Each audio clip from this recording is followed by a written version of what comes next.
Imagine a world painted in white, not a bright, cheerful white, but a soft, hushed canvas, stretching as far as the eye can see. This is South Dakota. The month is December. The year 1890.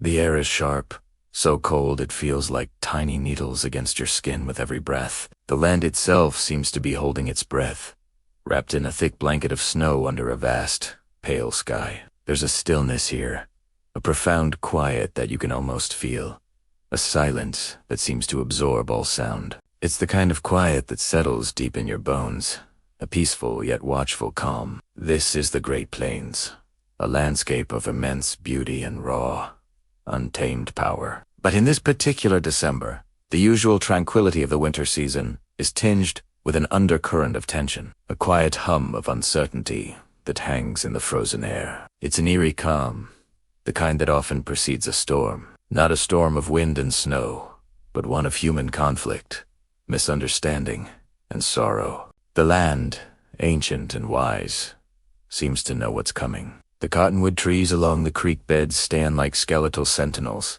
their bare branches etched against the gray sky, silent witnesses to the unfolding drama. Near a winding, ice-choked creek named Wounded Knee, a camp of Lakota Sioux is huddled together. Their tipis, conical homes of hide and wood, stand against the stark white landscape, thin trails of smoke curling from their peaks, signs of life, of families seeking warmth and shelter from the biting cold. Among them are followers of Chief Spotted Elk, known to some as Bigfoot.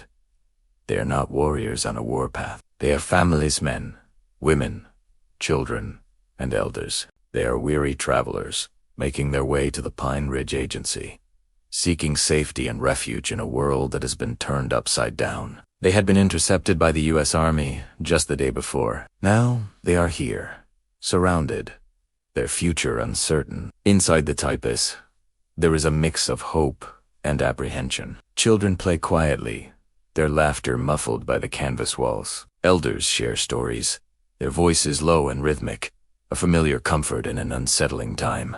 They are practitioners of the ghost dance, a spiritual movement that spoke of hope, of a renewed world where the buffalo would return and their loved ones would come back to them. It was a peaceful religion, a prayer for a better future. But it was deeply misunderstood by the American authorities, who saw it as a threat, a precursor to an uprising. This misunderstanding hangs heavy in the air, a silent, invisible barrier between the two groups encamped by the creek. As we begin this story, it's important to understand the tone we wish to set. This is not a tale told with anger or with the intention to place blame.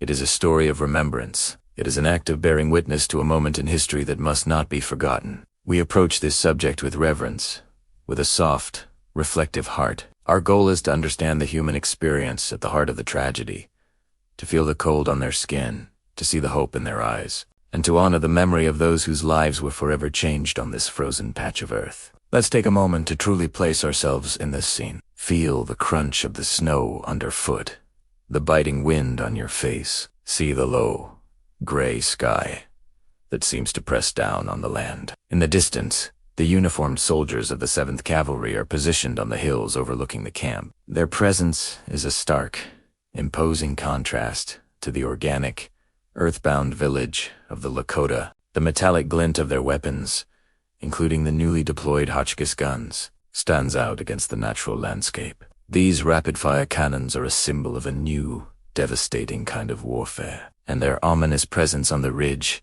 casts a long, dark shadow over the people below. The sun, a pale disk in the winter sky, is beginning its descent, casting long, blue shadows across the snow. The day is drawing to a close. It's the evening of December 28th. For the Lakota, it is a night of unease. They have been disarmed of many of their weapons, and they are surrounded by a force that outnumbers and outguns them. Yet, there is still a flicker of hope. They believe they are being escorted to the agency, that a peaceful resolution is possible. Chief Spotted Elk, suffering from pneumonia, lies in his tipi, too ill to lead his people in anything but a journey for peace. The soldiers, too, are on edge. Many of them are young, far from home, and steeped in the rhetoric of a savage frontier. They are tired, cold, and wary. The ghost dance, which they have heard so much about, has been painted as a fearsome, warlike ceremony. The tension between the two camps is palpable, a silent conversation of fear and mistrust being carried on the winter wind. It's a fragile moment, a delicate balance that could be shattered by a single spark. As darkness falls completely, the landscape transforms once more. The world is reduced to shades of black and deep indigo, the snow glowing with a faint, ghostly light under the moon. The only points of warmth and color are the small fires burning within the Lakota tipis. Inside, families gather close. A mother might be nursing her baby, humming a soft lullaby. A father might be carving a small toy for his child. These are not the actions of a people preparing for war. These are the simple, universal acts of family, of life, of a community trying to survive in a harsh and unforgiving world. The night passes slowly, filled with the sounds of the plains and winter the sigh of the wind, the distant cry of a coyote, the creak of tippy poles straining against the cold. For the Lakota, it is a largely sleepless night, a night of prayer and quiet contemplation. For the soldiers on watch, it is a night of cold vigilance. The air is thick with unspoken questions and unvoiced fears. What will the morning bring? Will they be allowed to proceed to Pine Ridge? Will their peaceful intentions be understood? This quiet, this stillness, is the heart of our opening scene. It is the deep breath before the plunge. By immersing ourselves in this moment, in the physical and emotional landscape of December 1890, we are not just observing history from a distance. We are stepping into it, feeling its pulse. We are preparing ourselves to understand what happened next, not as a collection of facts and figures, but as a deeply human story, a story of faith, of fear, of misunderstanding, and of immense loss. This is the plain covered in snow. This is the camp by Wounded Knee Creek. This is the eerie, fragile, calm. On the eve of a tragedy that would echo through generations, we must remember this quiet. We must hold on to this image of the snow-covered land and the huddled tipis, because to truly grasp the weight of what was lost, we must first appreciate the life that was present. We must see the smoke rising from the lodges, hear the imagined laughter of children, and feel the shared warmth of families gathered together against the cold. This is where our story begins, not with the sound of gunfire, but with the profound, heart-wrenching silence that came before it. It's a silence that speaks volumes, a quiet canvas upon which a terrible memory was about to be painted. And it is our duty, as storytellers and as listeners, to look upon that canvas with respect, with empathy, and with a commitment to never forget. Thank you for joining me on this journey of remembrance. Please follow and subscribe to our channel as we continue to explore the stories that have shaped our world. Hello everyone, and welcome back to our series. Today, we re-journeying into one of the most poignant and misunderstood chapters in American history. The ghost dance movement. To truly understand it, we have to go back to the late 19th century. For Native American tribes, this was a time of immense hardship. Their lands were gone, their traditional ways of life were being systematically dismantled, and the buffalo, which had been the lifeblood of the plains cultures, were nearly extinct. Hope was a scarce resource, and it was in this climate of desperation that a powerful spiritual vision emerged. Imagine a world turned upside down, where everything you've ever known is disappearing before your eyes. This was the reality for so many. In this darkness, a Paiute prophet named Vovoka, also known as Jack Wilson, had a profound vision. He claimed to have traveled to the spirit world, where he met God. He was given a message of hope and a sacred dance. This wasn't just any message. It was a prophecy that promised a complete renewal of the world. A new world was coming, one where the earth would be restored to its original, unspoiled state. According to Vovoka's prophecy, this renewal would bring back the ancestors who had passed on. The spirits of the dead would return to live in this new, peaceful world. And incredibly, the vast herds of buffalo that had once covered the plains would roam again. For people who had lost so much, this was an incredibly powerful and hopeful vision. It wasn't a call to arms against the white settlers. It was a promise that through faith and spiritual devotion, a better world was not only possible, but imminent. The core of this new faith was the dance itself, the ghost dance. It was a slow, circular dance, performed 4 days on end. Men, women, and children would join hands, chanting and praying. They often wore special ghost shirts, which some believed would protect them from harm, even from the bullets of the U.S. Army. The dance was an act of communal prayer, a physical manifestation of their faith and their yearning for a restored world. Participants would often fall into trances, experiencing visions of their ancestors and the promised paradise. It was an intensely spiritual and emotional experience, a way to connect with the divine and with each other in a time of profound crises. The message of Wovoka and the ghost dance spread like wildfire across the reservations of the American West.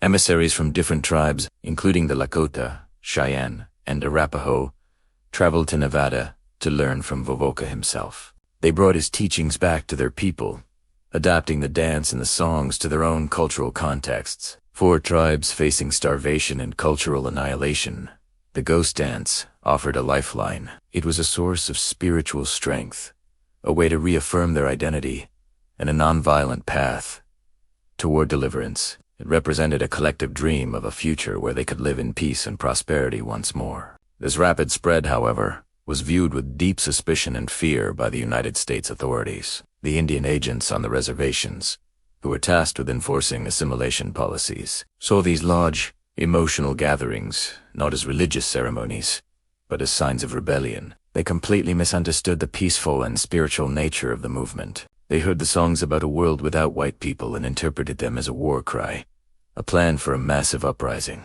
The ghost shirts, meant for spiritual protection, were seen as a kind of magical armor, further fueling their belief that the tribes were preparing for battle. This misunderstanding created a volatile atmosphere, especially on the Lakota reservations in South Dakota. The local agent, Daniel F. Unroya, was inexperienced and panicked. He sent frantic telegrams to Washington, describing the ghost dance as a precursor to war and demanding military intervention. He exaggerated the situation, claiming the dancers were hostile and defiant. The press seized on these reports, publishing sensationalized stories that painted the ghost dance as a savage, warlike ritual, stoking public fear and creating pressure for a government crackdown.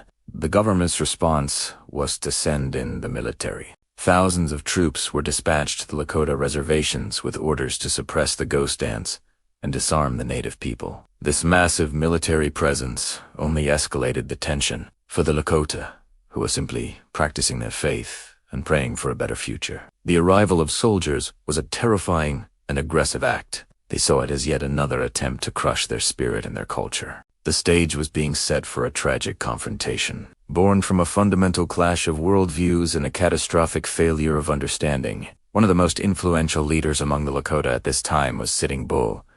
He had been a symbol of resistance for years, and while he himself was skeptical of the ghost dance prophecy, he allowed his people to practice it at his camp on the Standing Rock Reservation. The authorities, however, saw him as the key instigator. They believed that arresting Sitting Bull would break the back of the movement. This decision would prove to be a fatal miscalculation. In the pre-dawn hours of December 15, 1890, a group of tribal police, acting under the orders of the U.S. agent, surrounded Sitting Bull's cabin to arrest him. A chaotic struggle broke out between the police and Sitting Bull's supporters.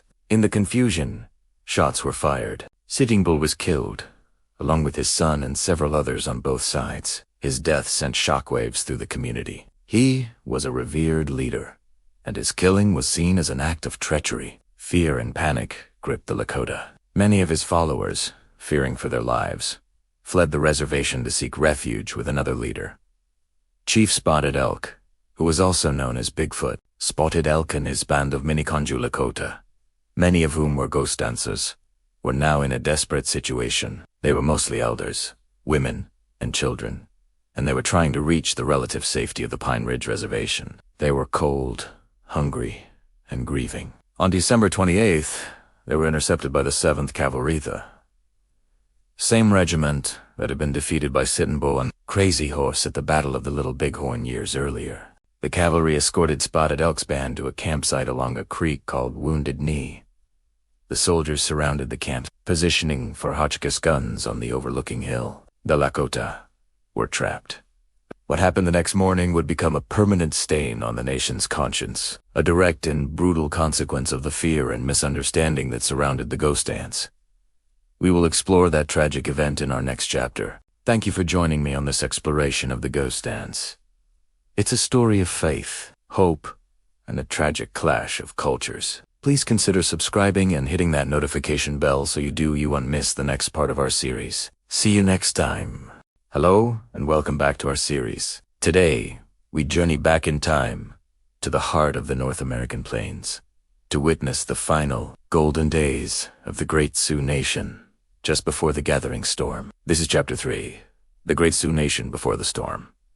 Imagine, for a moment, an endless sea of grass stretching to the horizon, under a sky so vast, it feels like the roof of the world. This was the domain of the Lakota, Dakota, and Nakota peoples, collectively known as the Sioux.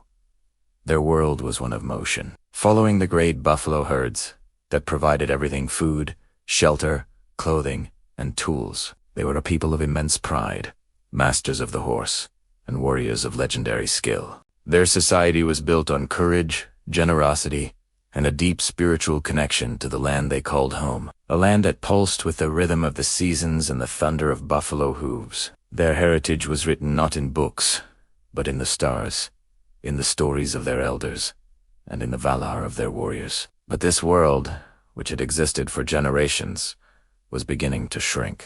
Like a slow, incoming tide, settlers, soldiers, and prospectors began to encroach upon their lands. The United States government, driven by a vision of manifest destiny, began to draw lines on maps, lines that cut through ancestral hunting grounds and sacred sites. Treaties were made, solemn promises written on paper, meant to establish boundaries and ensure peace. The Fort Laramie Treaty of 1851, for example, acknowledged the vast territory of the Sioux. But paper is fragile, and promises, it turned out, were easily broken. Each new treaty seemed to take more than the last. The Great Sioux Reservation, established by a later treaty in 18, was a massive territory, but it was a shadow of their former domain. It was supposed to be theirs, for as long as the grass shall grow and the water shall flow. Yet, this promise would prove to be as fleeting as a summer cloud. The discovery of gold in the sacred Black Hills Bahasap, the heart of everything that has unleashed a flood of miners and prospectors, a direct violation of the treaty. The government, rather than upholding its own law and removing the trespassers, chose instead to pressure the Sioux to sell their most sacred land. When they refused, the stage was set for conflict. This relentless pressure marked the beginning of a profound and painful transformation. The proud, nomadic life of the buffalo hunter was being systematically dismantled.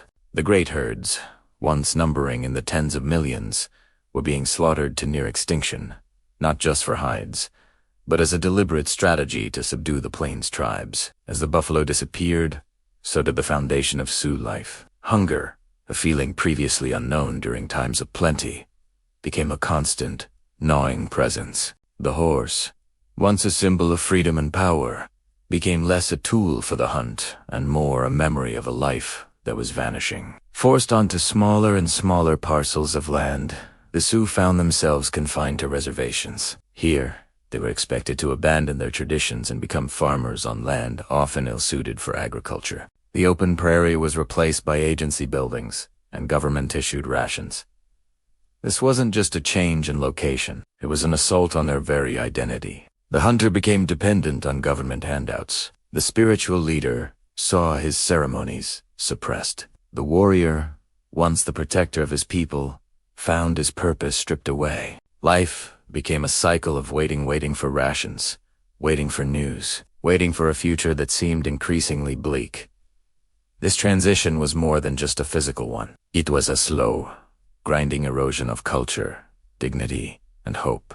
The language of the elders began to fade as children were sent to boarding schools, where they were forbidden to speak their native tongue and forced to abandon their cultural identity. The intricate social structures, the warrior societies, the traditional governances were undermined by the authority of the reservation agent. A deep sense of loss settled over the people. It was a spiritual wound, a feeling that their world was being unmade, piece by piece. The connection to the land, the core of their being, was being severed. Yet, even in these darkening days, the spirit of the Sioux was not extinguished. It flickered like a campfire in a high wind, resilient and defiant. Leaders like Sitting Bull and Crazy Horse rose, not as chiefs in the old sense, but as focal points of resistance, embodying the people's refusal to surrender their way of life. They saw the storm clouds gathering on the horizon and understood that a great struggle was coming. They held on to the old ways, nurtured the sacred ceremonies in secret, and reminded their people of who they were.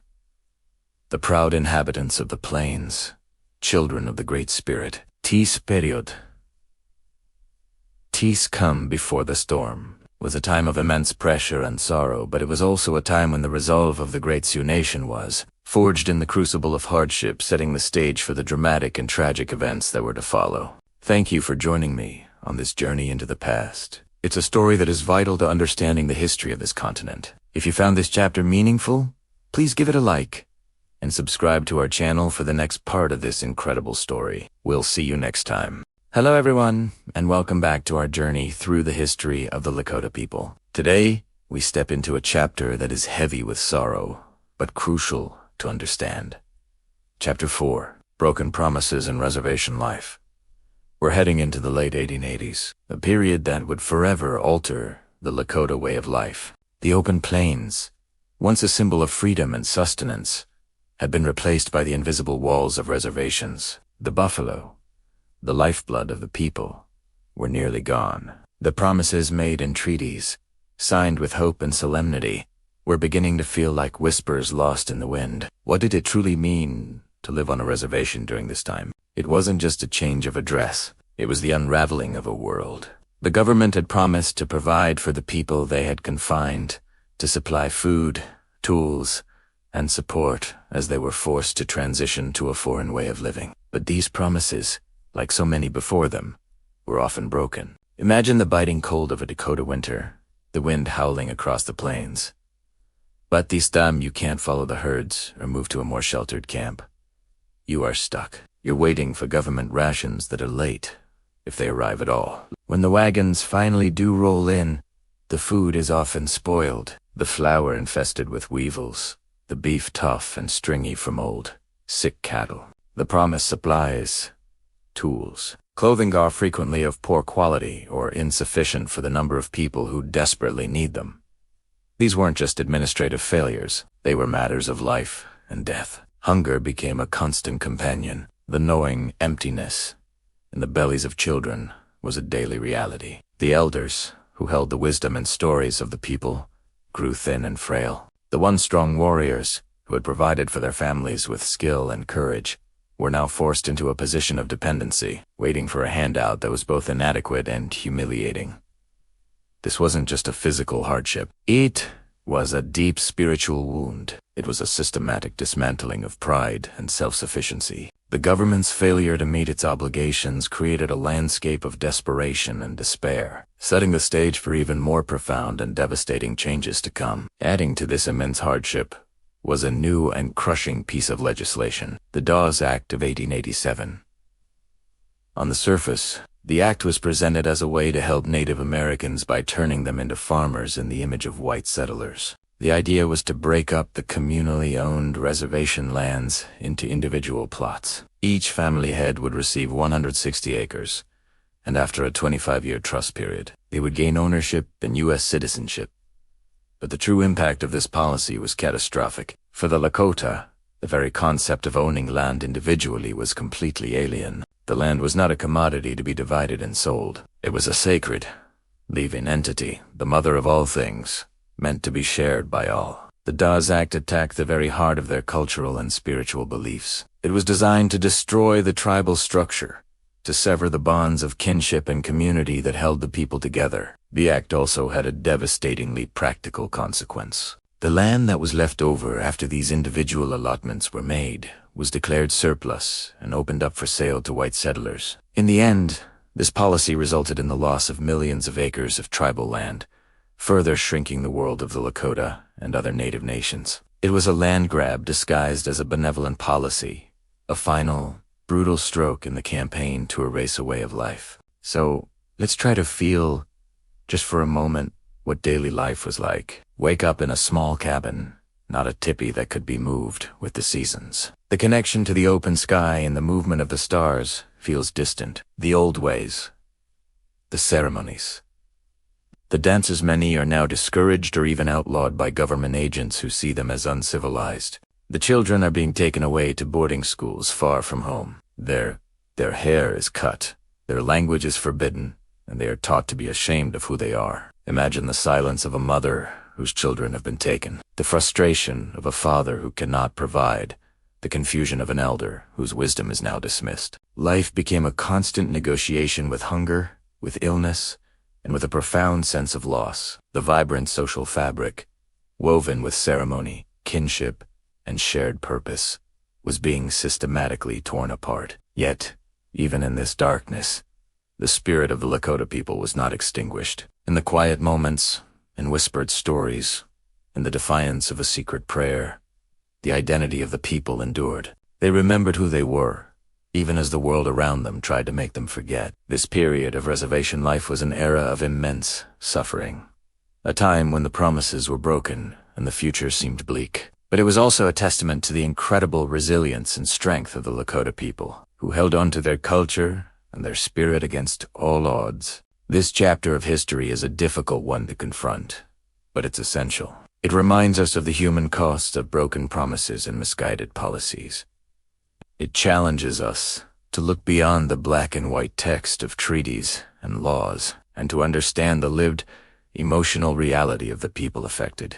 The late 1880s were a crucible for the Lakota, a time of immense trial that would test their spirit to its very core, as we'll see in our next chapter. This desperation would fuel a powerful new spiritual movement, a ghost dance of final, fervent hope for a return to the world that had been lost. Thank you for joining me today to bear witness to this important and often overlooked part of American history. Your willingness to listen and to learn is what keeps these stories alive. If you found this chapter meaningful, please consider liking the video and subscribing to the channel. It truly helps us continue this work. Join us next time as we explore the rise of the ghost dance and the events leading up to the tragedy at Wounded Knee. Thank you for being here. Welcome back to our series. Last time, we explored the spiritual heart of the ghost dance, a message of peace and renewal spreading through Native American communities. But as this movement of hope grew, a different feeling was taking root hundreds of miles away. In the halls of power in Washington, D.C., this is the story of how hope was twisted into fear. Imagine you're a government official in the late 19th century. For decades, the official policy has been one of assimilation and control. The goal was to break up tribal structures, erase cultural practices, and turn Native Americans into farmers on individual plots of land. Now, reports are flooding in about a new, powerful movement uniting tribes in a way you haven't seen before. They're dancing. They're singing. They're speaking of a world renewed, a world without the white man. To a mind conditioned by conflict and a sense of superiority, this doesn't sound like a prayer for peace. It sounds like the drumbeat of war. This is where the fear began to fester. Officials in the Bureau of Indian Affairs, many of whom had never set foot on a reservation, started exchanging nervous letters. They heard second-hand, third-hand accounts of these strange dances. They heard about ghost shirts that were said to be bulletproof. They weren't seeing a spiritual revival. They were seeing a messiah craze, a dangerous superstition that could undo all their efforts at assimilation. The phrase Indian uprising started to appear in official correspondence. It was a ghost of their own making, born from a deep-seated misunderstanding and a history of conflict. They weren't just misinterpreting the ghost dance. They were projecting their own worst fears onto it. The stage was being set for a tragedy, not by the dancers, but by the men watching from afar, who saw only a threat in a desperate prayer for hope. As whispers of an uprising circulated within the government, they soon spilled out into the public sphere, fanned into a wildfire by the newspapers of the day. This was the age of yellow journalism, where sensationalism sold papers.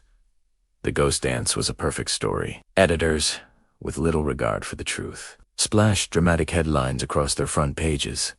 Redskins on the warpath, the Messiah craze, incites rebellion. Indians preparing for a fight. These articles weren't interested in the nuances of a spiritual movement. They painted a terrifying picture for their readers. They described the dances as frenzied, hostile rituals. They took the spiritual prophecy of a world renewed and twisted it into a plot for a violent overthrow of the United States. Reporters who were sent to the reservations often arrived with their stories already written in their minds. They sought out the most alarming details, interviewed the most anxious settlers, and ignored the peaceful intentions spoken by the movement's followers. They quoted military men who spoke of savagery and the need for a firm hand, reinforcing the narrative of danger. For the average American reading their morning paper in New York, Chicago, or Boston, this was their only window into what was happening out west. And what they saw was terrifying. They saw a caricature, a monstrous version of Native Americans as a single, bloodthirsty entity preparing to slaughter innocent settlers. This sensationalism wasn't just irresponsible journalism. It was a weapon. It created a climate of public panic and manufactured consent for what was to come. It drowned out the voices of peace and understanding, replacing them with a chorus of fear. The public was being primed to accept, and even demand, a military solution to a problem that, in reality, didn't exist. The press wasn't just reporting on the rising fear, it was actively creating it. With public anxiety stoked by sensational headlines and official reports painting a grim picture, the pressure on Washington intensified. The response was predictable and decisive. The War Department was brought in. Telegrams flew between Washington and army posts scattered across the Great Plains. The orders were clear: increase surveillance, monitor the reservations closely, and be prepared for trouble. Experienced commanders, men who had fought in the Civil War and the numerous conflicts on the frontier, were mobilized. Regiments, including the famous 7th Cavalry George Custer's old command, were ordered to move closer to the reservations, particularly to Pine Ridge and Rosebud in South Dakota, the epicenters of the ghost dance movement. This wasn't just a precautionary measure, it was a massive show of force.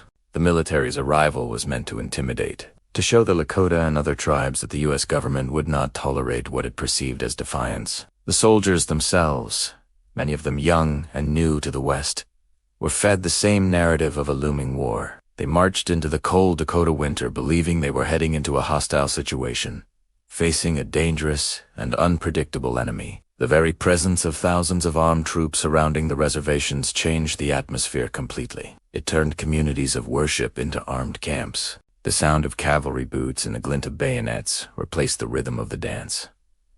The military wasn't just there to watch. Their presence was an active provocation, a spark dangerously close to a powder keg built of misunderstanding, fear, and historical trauma. The gears of the military machine were now turning, and they were grinding towards a confrontation. To truly understand why this tragedy unfolded, we have to step into the mindset of the officials, politicians, and military leaders of the time. For them, suppressing the ghost dance wasn't just an option. They believed it was a necessity. Why? It comes down to a worldview built on the concept of manifest destiny and the perceived Indian problem. For generations, the official policy of the United States had been to civilize the Native American population. This meant destroying their traditional cultures, religions, and social structures. The ghost dance was a direct, powerful rejection of that entire project. It was a resurgence of Native spirituality and identity, a collective statement that their way of life was not dead. In the eyes of Washington, this was not a religious awakening. It was an act of profound insubordination. It threatened the very foundation of their assimilationist policies. Furthermore, these officials operated from a position of deep-seated prejudice. They genuinely believed that their culture was superior and that they were acting in the best interests of the Native Americans by forcing them to abandon their savage ways. A movement like the ghost dance, which united tribes and gave them a renewed sense of hope and power, was seen as a regression, a step backward into what they considered barbarism. They saw it as a threat to progress, order, and control. When you combine this ideological conviction with the sensationalized fear of a violent uprising, you get a dangerous combination. They felt they had a moral and political duty to intervene. In their minds, allowing the ghost dance to continue would not only risk a war, but would also be a failure of their civilizing mission. Suppression was framed as a painful but necessary act to maintain peace and ensure the eventual, inevitable assimilation of the native population. They saw themselves not as aggressors, but as guardians of order, quelling a dangerous delusion before it could lead to bloodshed. It's a chilling example of how a government convinced of its own righteousness and blinded by its own fears could justify the oppression of a peaceful spiritual movement, setting the stage for one of the most heartbreaking chapters in American history. And so, as the year 1890 drew to a close, all the pieces were in place for a catastrophe. In the Dakota snow, thousands of Lakota people danced and prayed for a peaceful, miraculous deliverance. In Washington and in the press, their prayers were twisted into a threat of war. And on the plains, the United States Army, acting on those fears, was closing in. The hope of the ghost dance was about to collide with the fear of a nation, and the consequences would be devastating. Thank you so much for joining me for this chapter. The story that follows is difficult, but it's essential that we tell it. If you're finding this series valuable, please consider liking this video and subscribing to the channel so you don't miss what comes next. Your support helps us continue to explore these important histories. We'll see you in the next chapter. Hello everyone, and welcome back to our channel. Today, we re-delving into a somber yet pivotal moment in American history. The final days and tragic death of one of the most iconic figures of the American West, the Hunkpapa Lakota leader, Sitting Bull. His story is one of immense courage, steadfast resistance, and ultimately, profound tragedy. To truly understand the events of December 1890, we have to look back at the years following the Battle of the Little Bighorn in 1876. While that victory was a defining moment for the Lakota, Cheyenne, and Arapaho warriors, it also marked the beginning of the end for their traditional way of life. The U.S. government, humiliated and enraged, intensified its campaign to force all native peoples onto reservations. Sitting Bull, whose spiritual leadership had been so crucial at Little Bighorn, became a symbol of defiance. He famously led his followers into exile in Canada, seeking refuge from the relentless pursuit of the U.S. Army. For 4 years, they lived in what they called the Grandmother's Land, referring to Queen Victoria. But life was hard. The great buffalo herds were gone, and starvation became a constant threat. In 1881, driven by the need to feed his people, Sitting Bull made the heart-wrenching decision to surrender. He and his small band of followers returned to the United States, uttering the famous words, "I wish it to be remembered that I was the last man of my tribe to surrender my rifle." He was initially held as a prisoner of war before being sent to the Standing Rock Agency in what is now the Dakotas. But even on the reservation, Sitting Bull was not a broken man. He remained a powerful, spiritual, and political leader, a constant thorn in the side of the government-appointed Indian agents who sought to erase Lakota culture. He resisted efforts to force his people to farm land they considered sacred and communal. He opposed the selling of Sioux lands and refused to abandon the traditions that had defined his people for generations. Interestingly, during this period, Sitting Bull's fame grew exponentially in the white world. He briefly toured with Buffalo Bill's Wild West show in 1885. This was a complex chapter. On one hand, it was a spectacle, presenting him as a relic of a bygone era. Yet, Sitting Bull used it as an opportunity. He was paid for his appearances, and he often gave away most of his earnings to the poor and homeless he encountered in the cities. He also used the platform to speak, in Lakota, about the importance of education for his people and the need for better relations between whites and natives. But he grew weary of the performance, disgusted by the fabricated portrayal of native life and the cheering crowds that celebrated the reenacted defeats of his people. He returned to Standing Rock after just one season, more committed than ever to preserving his culture. Now, let us fast forward to the year 1890. A new spiritual movement was sweeping across the Plains tribes, the Ghost Dance. It was a message of hope in a time of utter despair. A Paiute prophet named Vovoka had a vision that if the people danced and prayed, their ancestors would return, the buffalo would be restored, and the white settlers would disappear, leaving the land to its rightful inhabitants. It was a peaceful, spiritual revival, a desperate plea for a return to a better world. But to the American authorities, it was anything but peaceful. Indian agents on the reservations saw the large, emotional gatherings as a prelude to an uprising. They were terrified. The dance, the chanting, the belief in a world without the myth was interpreted as a direct threat, and at the center of their fear at Standing Rock was Sitting Bull.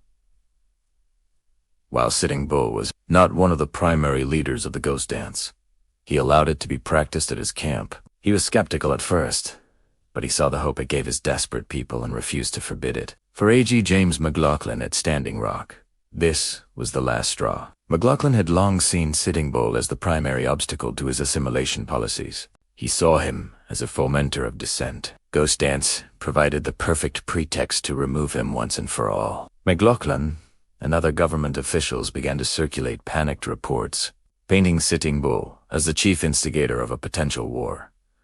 They requested military intervention. The situation grew incredibly tense. On the cold morning of December 15, 1890, acting on McLaughlin's orders, a force of 43 Lakota tribal police, known as the Metal Breasts, was dispatched to Sitting Bull's cabin on the Grand River. Their mission, to arrest him before he could join the ghost dancers in the Badlands. The decision to use Lakota police to arrest a Lakota leader was a calculated and divisive tactic. These were men from Sitting Bull's own community, now tasked with carrying out the orders of the U.S. government against one of their most revered elders. The police arrived at dawn, surrounding the small log cabin. They rousted the 59-year-old chief from his bed. Initially, Sitting Bull agreed to go peacefully. He asked for a moment to dress and have his horse saddled. But as he was led out of his cabin, a crowd of his followers gathered, awakened by the commotion. They were angry and agitated. They saw their leader being taken away by men they viewed as collaborators. One of his staunchest supporters, a man named Catch the Bear, shouted, "You think you are going to take him? You shall not do it." The air was thick with tension. It was a powder keg, waiting for a spark. As Sitting Bull was being pushed toward his horse, his son, Crowfoot, reportedly taunted him, questioning his bravery for surrendering to the police. Something shifted in Sitting Bull. He hesitated. He stopped. He told the police he would not go. That was the moment everything exploded. As the police tried to force him onto his horse, Catch the Bear raised his rifle and fired, hitting one of the policemen, Lieutenant Bullhead. As Bullhead fell, he turned and fired his own pistol, striking Sitting Bull in the side. Almost simultaneously, another policeman, Sergeant Red Tomahawk, shot Sitting Bull in the back of the head. The revered chief, the victor of Little Bighorn, the spiritual heart of the Hunche Papa Lakota, fell to the ground, killed instantly.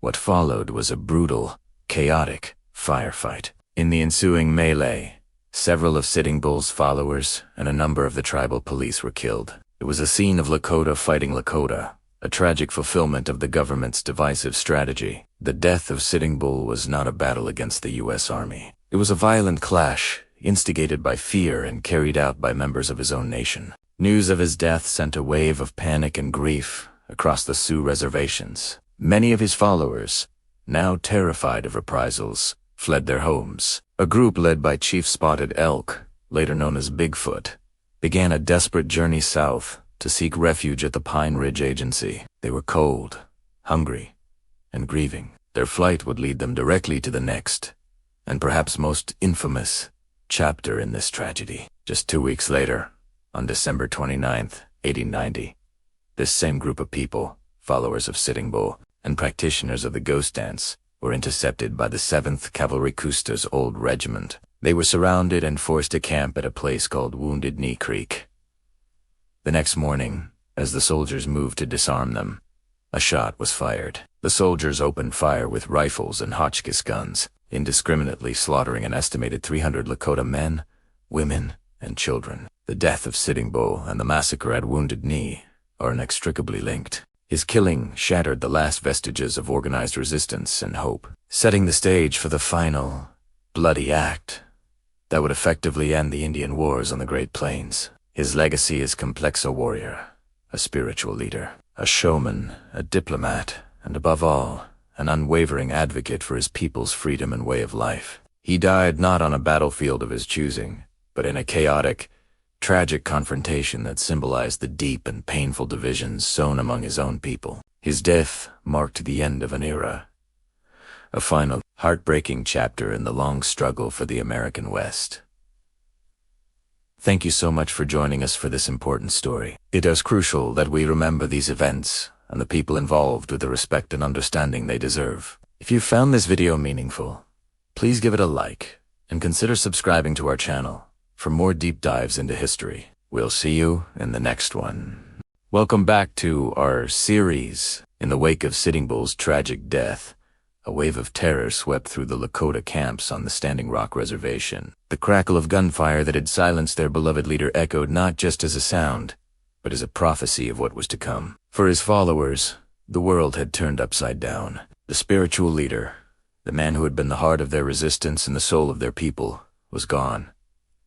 Panic set in. Families who had gathered for the ghost dance, seeking hope, and to return to the old ways, now found themselves leaderless, hunted, and gripped by a paralyzing fear. The immediate aftermath was chaos. People scattered in every direction, fleeing into the harsh December landscape with whatever they could carry. The soldiers, who had orchestrated the arrest that led to Sitting Bull's death, were now a menacing presence, their authority absolute and their intentions unclear. To stay meant facing potential retribution, arrest, or worse. The promise of the ghost dance, a world free of the white man, a world where the buffalo returned, seemed to shatter like a frozen mirage. The dream had died with Sitting Bull, and in its place was a desperate, primal urge to survive. They ran, not knowing where to go, only knowing they had to get away from the place where their hope had been extinguished. The air, already thin and cold, was thick with grief and uncertainty. Every shadow seemed to hold a threat. Every gust of wind carried the whispers of approaching danger. For these men, women, and children, the flight from Standing Rock was not just a journey across the frozen plains. It was a flight from the ashes of their world. Among the scattered bands of Lakota, one leader emerged, not as a warrior seeking a fight, but as a peacemaker seeking refuge for his people. This was Chief Spotted Elk, known to the whites as Bigfoot. He was the chief of the Lakota band living on the Cheyenne River Reservation, south of Standing Rock. Bigfoot was widely respected, not just among his own people, but by other Lakota leaders, and even some of the U.S. officials. He was known for his diplomacy and his consistent efforts to find a peaceful path forward. He saw the escalating tensions, the fear in the eyes of the refugees arriving from the north, and he understood that direct confrontation with the U.S. Army would be catastrophic. His own people were suffering, caught between the government's crackdown and the rising fervor of the ghost dance, which he had cautiously allowed but had not fully embraced as a path to war. When the terrified followers of Sitting Bull began to arrive at his camp on the Cheyenne River, seeking sanctuary, Bigfoot welcomed them. He listened to their horrifying stories of the raid, of the chaos, of the loss of their leader. He saw their desperation and knew he had a profound responsibility to protect them. His band, now swollen with these refugees, was in a precarious position. The army was on high alert, viewing any large gathering of Lakota with extreme suspicion. Bigfoot realized that staying on the Cheyenne River was no longer safe. His camp had become a magnet for the fearful and a target for the military. He had to make a choice, and he had to make it fast. The weight of hundreds of lives, his own Miniconjou people, and the displaced Hunkpapa from Sitting Bull, rested squarely on his shoulders. He was a man of peace, trapped in a time of war, and his only goal was to lead his people out of the storm. Bigfoot's decision was born of a desperate hope for safety and a deep-seated trust in another great Lakota leader. He decided to lead his band south, toward the Pine Ridge Reservation. This was not a random choice. Pine Ridge was the home of Chief Red Cloud, one of the most powerful and influential Oglala Lakota leaders. Red Cloud, though a famed warrior in his youth, had long since adopted a policy of negotiation and diplomacy with the United States. He had advocated for his people from within the reservation system, and he commanded a degree of respect and influence that Bigfoot believed could shield them from the Army's wrath. The plan was simple, yet fraught with peril. Travel over 100 miles through the brutal Dakota winter to place themselves under Red Cloud's protection. Bigfoot believed that if he could just get his people to Pine Ridge, Red Cloud could act as an intermediary. He could explain to the military authorities that their intentions were peaceful, that they were not insurgents or hostiles, but simply a people in search of security. They weren't seeking a fight. They were fleeing from one. Bigfoot had sent a message ahead, hoping to coordinate with Red Cloud.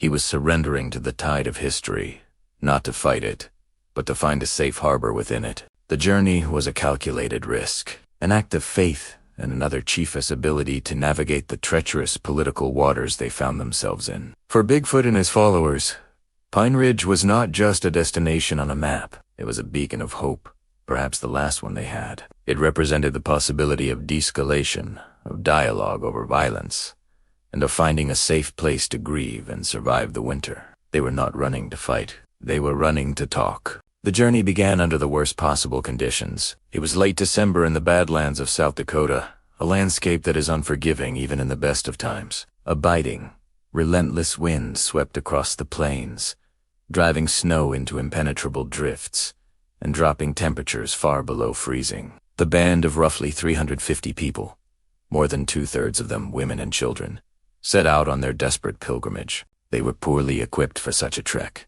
The flight from Standing Rock had been hasty, leaving many without adequate winter clothing, food, or shelter. They moved slowly, a somber procession against an endless white backdrop. The wagons creaked under the weight of their few possessions, and the ponies, already weakened by a meager winter diet, struggled to pull them through the deepening snow. The physical toll was immediate and immense. The cold seeped into their bones, and the lack of food gnawed at their strength. But an even more insidious enemy traveled with them.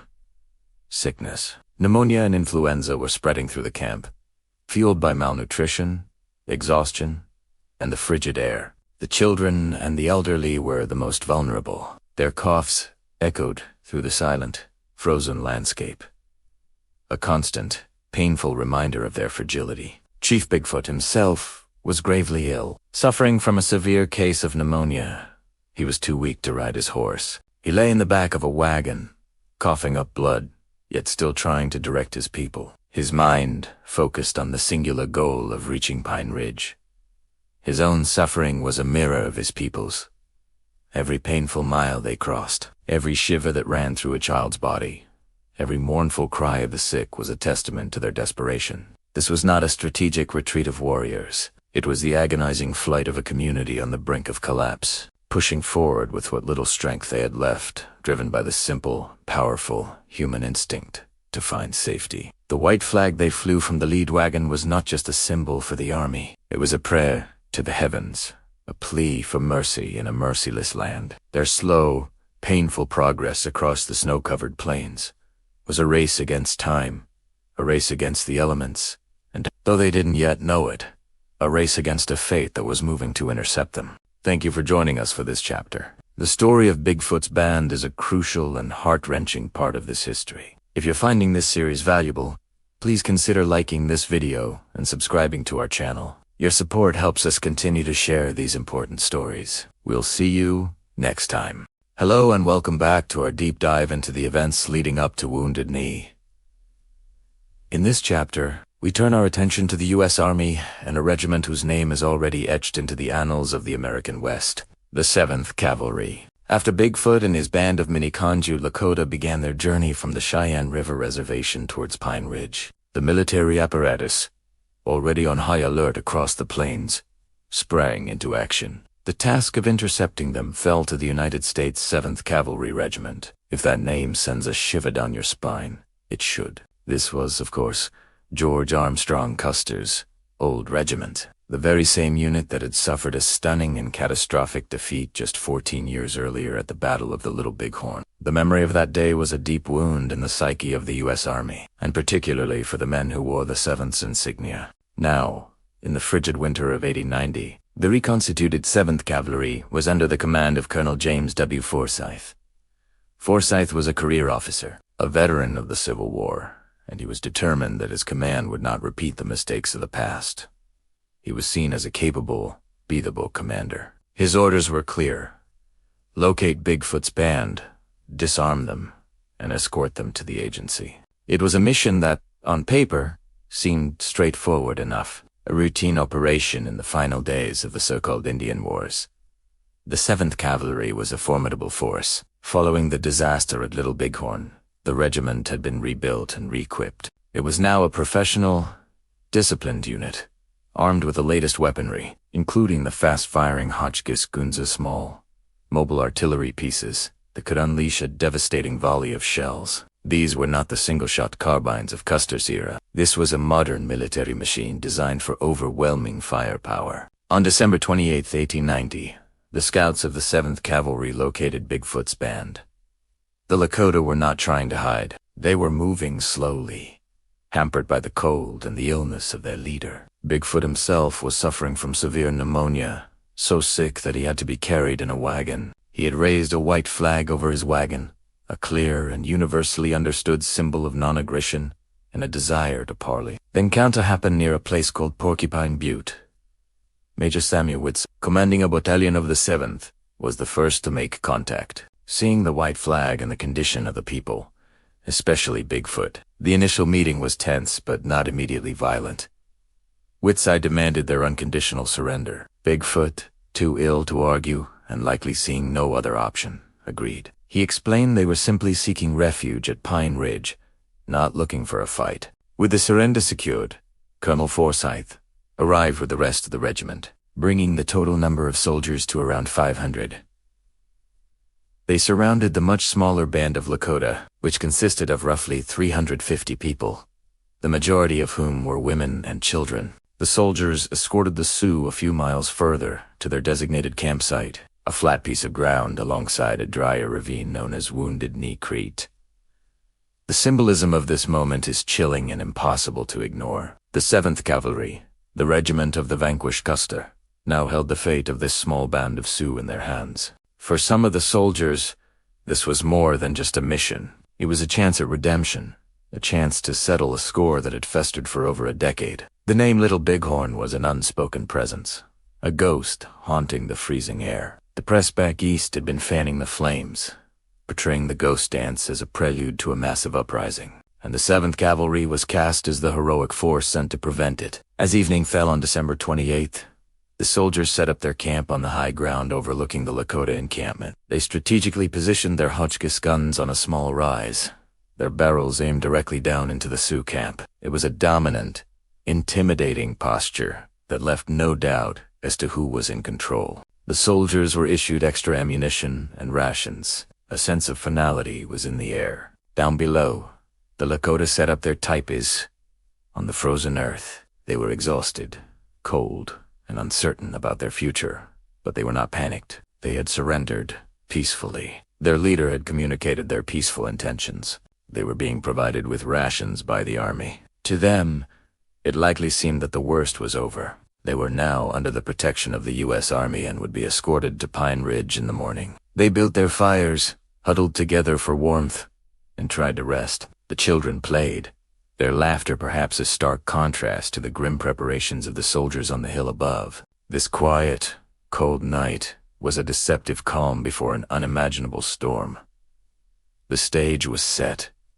The actors were in place. The 7th Cavalry, driven by a complex mix of duty, fear, and a desire for revenge, stood guard over a group of people who believed they had surrendered to safety. No one in that camp by Wounded Knee Creek, soldier or Sioux, could have known that this patch of frozen ground was about to become the site of one of the most tragic and infamous events in American history. The sun would rise the next morning on a scene of horror that would mark the brutal and definitive end of an era. Thank you for watching. The next chapter will be a difficult one, as we will cover the events of the Wounded Knee Massacre itself. It's a crucial part of this story and of American history that must be understood. If you're finding this series informative, please consider liking this video and subscribing to the channel. It helps us continue to bring these important stories to light. We'll see you next time. December 28th, 1890. The air on the plains is sharp, biting with the December cold. Beneath a vast, unforgiving sky, a band of Mini-Conju, Lakota, and Hunkpapa Lakota, led by Chief Spotted Elk known to the Army as Bigfoot, have made their camp near Wounded Knee Creek. This is not a war party. This is a community of families, elders, women, and children. They are exhausted, their bodies aching from the long, desperate journey through the harsh winter landscape. Hunger gnaws at their bellies, a constant, dull ache that mirrors the fear in their hearts. They are seeking refuge, hoping to find safety and solace with Chief Red Cloud at the Pine Ridge Agency. They have traveled for days, fleeing the escalating tensions and the ghost of Sitting Bull's recent death. To signal their peaceful intentions, they have raised white flags over their camp. These small pieces of cloth flutter in the wind, stark against the muted tones of the winter prairie. They are a clear, universal symbol of surrender, a plea for peace, a declaration that they carry no ill will. They are not combatants. They are people simply trying to survive. Among them, their leader, Bigfoot, is gravely ill. He lies in the back of a wagon, too weak to sit or stand. Pneumonia has taken hold, racking his body with coughs and fever. His breath comes in shallow, painful gasps. He is a respected chief, a man known for his wisdom, and efforts to maintain peace, now reduced to a state of utter vulnerability. He can barely speak, his energy sapped by the sickness and the arduous journey. His condition is a somber reflection of his people's own state, weakened, suffering, and desperately in need of compassion. As the sun begins to set, casting long, eerie shadows across the snow-dusted ground, the camp is completely in. The U.S. 7th Cavalry, heavily armed and outnumbering the Lakota warriors significantly, has taken up strategic positions. Their blue uniforms are a stark, ominous presence against the winter landscape. The soldiers are setting up their camp, the sounds of their preparations echoing through the quiet valley, the hammering of tent stakes, the commands of officers, the metallic clatter of equipment. The soldiers themselves are a mix of veterans and new recruits, all operating under the tense atmosphere that has gripped the region for weeks. They have been ordered to intercept Bigfoot S-Band and escort them to the railroad for transport to Omaha, Nebraska. But the mood is not one of a simple escort mission. It is heavy with suspicion and anticipation. The memory of the Battle of the Little Bighorn, some 14 years earlier, still lingers in the consciousness of the 7th Cavalry, a ghost of a defeat they feel needs to be avenged. From the hills overlooking the Lakota encampment, the soldiers strategically place their new weapons. Hotchkiss guns. These are rapid-fire artillery pieces, capable of firing explosive shells at a rate of nearly 50 rounds per minute. They are positioned to have a clear, devastating field of fire over the entire Tipi village. To the Lakota, watching these cannons being aimed down at their families, at their sick chief, at their children, the message is chillingly clear. This is not a precaution. It is an intimidation tactic, a show of overwhelming force that turns their fragile sanctuary into a potential death trap. The sight of these guns instills a new level of terror, a deep, sinking feeling that their white flags may not be enough to save them. The night deepens, bringing a profound, penetrating cold. The fires in the Lakota camp burn low, offering little warmth against the freezing temperatures and even less comfort against the rising tide of fear. The people huddle together in their tipis, sharing what little food and body heat they have. Whispers move through the camp. Prayers are offered to the spirits for protection. Parents hold their children close, trying to soothe their own fears so as not to frighten them further. Every sound from the soldiers' camp, a distant bugle call, the neigh of a horse, the murmur of voices amplifies their anxiety. They are trapped, surrounded by a force that seems to view them not as people, but as a problem to be solved. For the soldiers, the night is one of preparation. The orders have been given.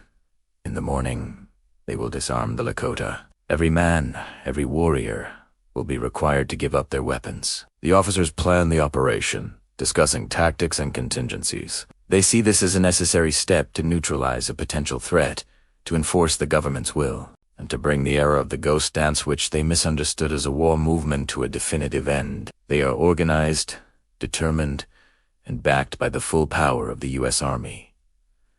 As the stars emerge in the dark, frozen sky, two very different groups pass a tense and sleepless night. One, a community of families, cold, hungry, and sick, praying for a peaceful resolution and the simple chance to live. The other, a military force, poised and ready, preparing to execute an order that will disarm and control them. The air is thick with unspoken words, with fear, with misunderstanding, and with the heavy weight of history. The stage is set. Tomorrow morning, when the sun rises over Wounded Knee Creek, the soldiers will begin the What happens next will forever be etched into the memory of the land and its people. a moment of profound and irreversible tragedy. Thank you for joining me on this journey into a crucial moment in history. It's so important that we remember and understand these events. If you found this story meaningful, please consider liking this video and subscribing to the channel for more chapters. Your support helps keep these stories alive. Thank you for watching. The morning of December 29th, 1890, broke over the winter plains. Cold and gray, the sun, a pale disk in the sky, offered little warmth to the huddled camp of Spotted Elk's band of Minneconjou, Lakota, now surrounded by the 7th Cavalry near Wounded Knee Creek. The previous day had been one of tense negotiation and forced relocation, but this new day would bring something far worse. As the people began to stir, a bugle call cut through the crisp air. It was a summons. The soldiers, under the command of Colonel James Forsyth, were moving in. They formed a perimeter, their blue coats a stark and foreboding line against the frost-covered grass. An order was given, translated starkly into the Lakota language. All weapons were to be surrendered. Imagine the scene. Families waking from an uneasy sleep, children clinging to their mothers, the elderly watching with eyes that had seen too much change already. Now, soldiers were walking among their tipis, their expressions grim, their mission clear. The Lakota men were ordered to come out and gather in the center of the camp. They came, wrapped in blankets, against the biting cold. Their faces a mixture of confusion, resentment, and a deep-seated fear. They were warriors, and their rifles were more than just tools for hunting. They were symbols of their identity, their means of protection, their last vestige of autonomy. To give them up felt like surrendering their very spirit. The soldiers began their search, starting with a small pile of old, almost useless firearms that the Lakota had offered up initially. But Colonel Forsyth wasn't satisfied. He knew they had better weapons, newer repeating rifles they had acquired for hunting. He ordered his troops to conduct a thorough search of the camp, tipi by tipi. This was a profound violation. Soldiers, strangers, began entering their homes, rummaging through their personal belongings, disturbing the sacred spaces where families lived and slept. The tension, already a palpable force, began to coil tighter, like a spring being wound to its breaking point. The Lakota men watched, their helplessness fueling a simmering anger. The women and children, ordered to stay in their tipis, could only listen to the sounds of the search, their anxiety growing with every passing moment. The soldiers, too, were on edge. They were outnumbered if a full-blown fight broke out, and the memory of the Little Bighorn, where the 7th Cavalry had been famously defeated, was a ghost that haunted their regiment. They were young, many of them inexperienced, and their nervousness made them unpredictable. The air was thick with mistrust. Every glance was a challenge, every movement scrutinized. The Lakota were frightened for their families. The soldiers were frightened of a potential uprising. It was a tinderbox waiting for a spark. Among the men was a young man named Black Coyote. Accounts differ on his intentions. Some say he was deaf and didn't understand the soldiers' commands. Others say he was defiant, unwilling to surrender his new Winchester rifle without being compensated for it, as it had cost him a great deal of money. He held his rifle above his head, declaring in Lakota that it was his. He had paid for it, and he would not give it up. Soldiers swarmed him, trying to wrestle the weapon from his grasp. In the struggle, a chaos of shouting and shoving, the rifle discharged. The single, sharp crack of the gunshot was like the snap of a universal thread. For a frozen moment, there was silence. A stunned, breathless pause as everyone tried to comprehend what had just happened. Was it an accident? Was it a signal? To the nervous soldiers surrounding the camp, it didn't matter. They interpreted it as an attack. Almost instantly, a volley of shots erupted from the soldiers' line, tearing into the group of now unarmed Lakota men who had been gathered in the center of the camp. The scene descended into absolute chaos. The men who weren't hit in the initial volley scrambled, trying to reach a nearby ravine or get back to their tipis, where they might find a hidden weapon. The Hotchkiss guns, positioned on the ridge overlooking the camp, were waiting for just such a moment. These were rapid-fire artillery cannons, capable of firing nearly 50 explosive shells a minute. As the Lakota people scattered in terror, the soldiers manning those guns opened fire. They didn't just fire on the men, they fired into the entire camp. They aimed at the tipis, where women, children, and the elderly were hiding. The canvas homes offered no protection against the shells that ripped through them, exploding in showers of deadly shrapnel. The sound was deafening, a continuous, thunderous roar of cannons mixed with the crackle of hundreds of rifle shots and the screams of the dying. What had begun as a tense disarmament operation had, in a matter of seconds, transformed into a one-sided massacre. There was no battle, no organized resistance. There was only the overwhelming firepower of the U.S. Army directed at men, women, and children. People ran in every direction, seeking any cover they could find in the folds of the land.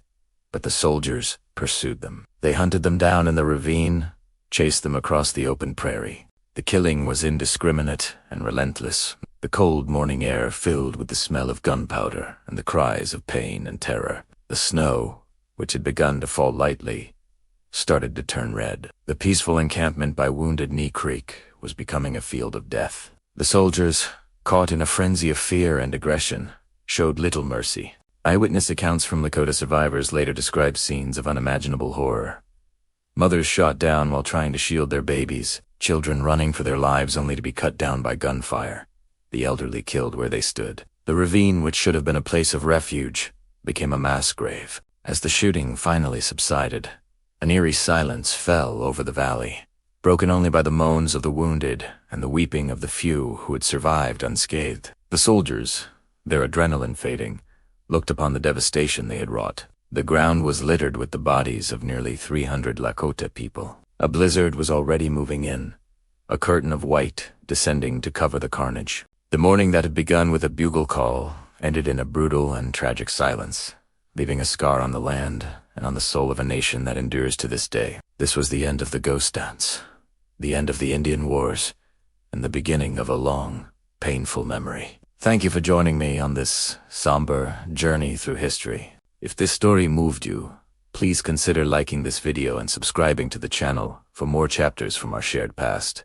Welcome back to our journey through history. In our last chapter, we left the Lakota people under the watch of the 7th Cavalry at Wounded Knee Creek, a people exhausted, cold, and clinging to a fragile hope for peace. What was meant to be a disarmament turned into one of the most tragic events in American history. Today, we bear witness to the massacre at Wounded Knee. As the sun rose on the cold morning of December 29, 1890, the tension was a palpable, living thing. The Lakota men, including their leader, Bigfoot, who was gravely ill with pneumonia, were gathered in a circle, surrounded by the heavily armed soldiers of the 7th Cavalry. Colonel James Forsyth had ordered the confiscation of all weapons from the Lakota camp. The process was slow and frustrating for the soldiers. They searched the teepees, growing more aggressive as they found fewer rifles than they expected. The Lakota had already surrendered many of their best weapons. The men in the council circle were growing agitated,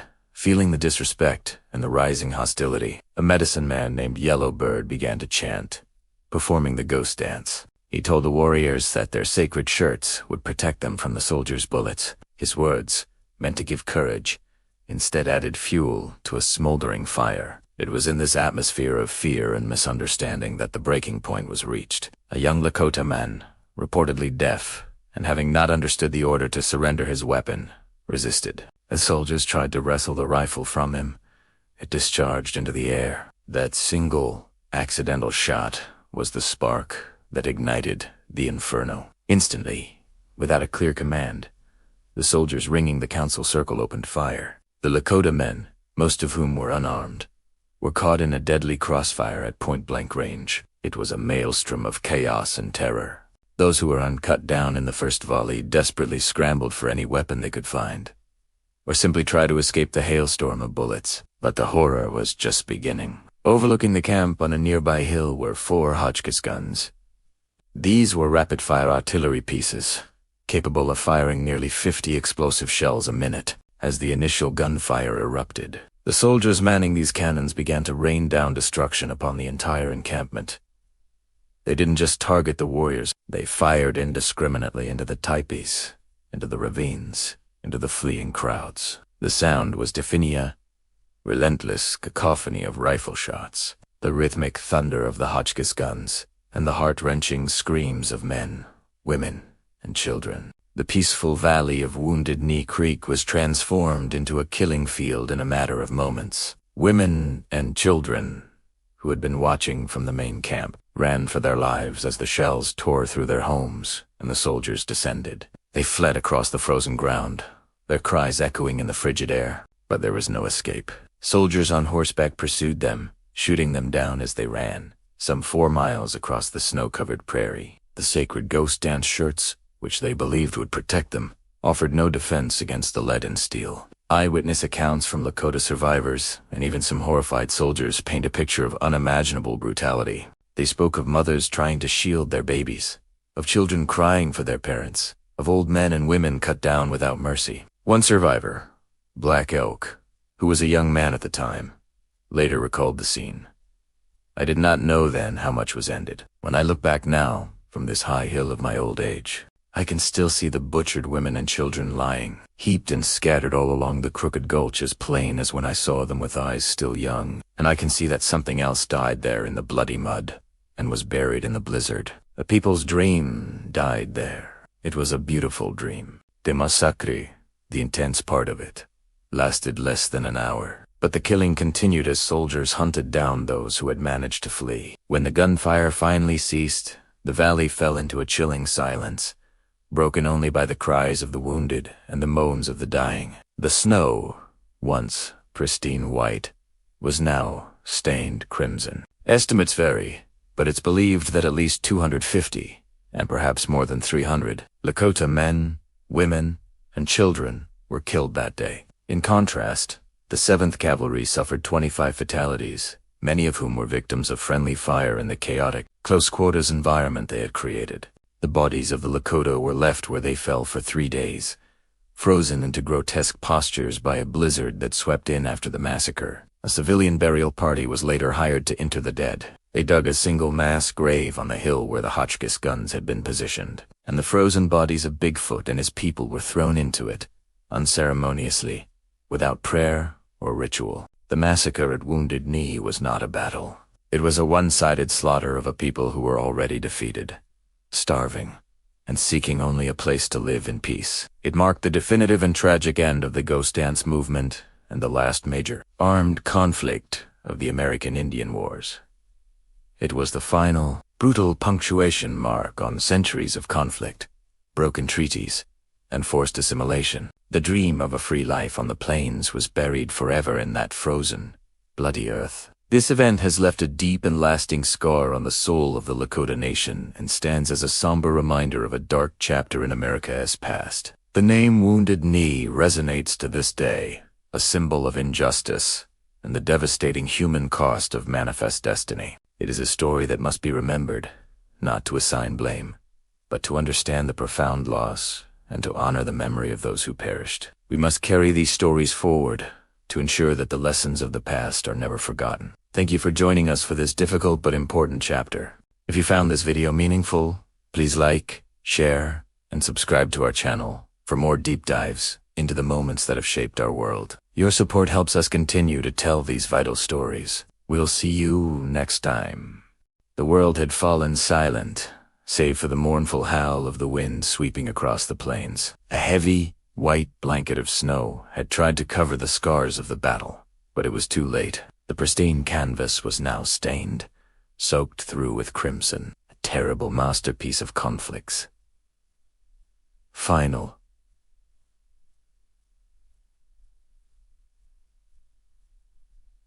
Brutalbrust were just hours before the air had cracked with the sounds of fury.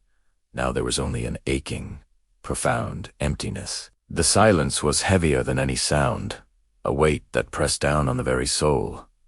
It's a strange thing, the aftermath. In the heat of the moment, there's no time for thought, only action. But now, in the chilling quiet, thought is all that remains. The wind, once a companion to the shouts of men, now carried only whispers of what was lost. It whipped around the still forms scattered across the landscape, a cold and indifferent witness to the price of victory and the cost of defeat. The sky above was a vast, unforgiving gray, mirroring the despair that had settled upon the land. Among the fallen, the living moved like ghosts. Soldiers, their faces etched with a weariness that went beyond physical exhaustion, walked through the gruesome Each step was heavy, each breath a cloud of white in the freezing air. They were searching for signs of life, for a brother, a friend, anyone who might have survived the onslaught. But with each discovery, hope seemed to dwindle. The cold was a merciless enemy, claiming those the battle had only wounded.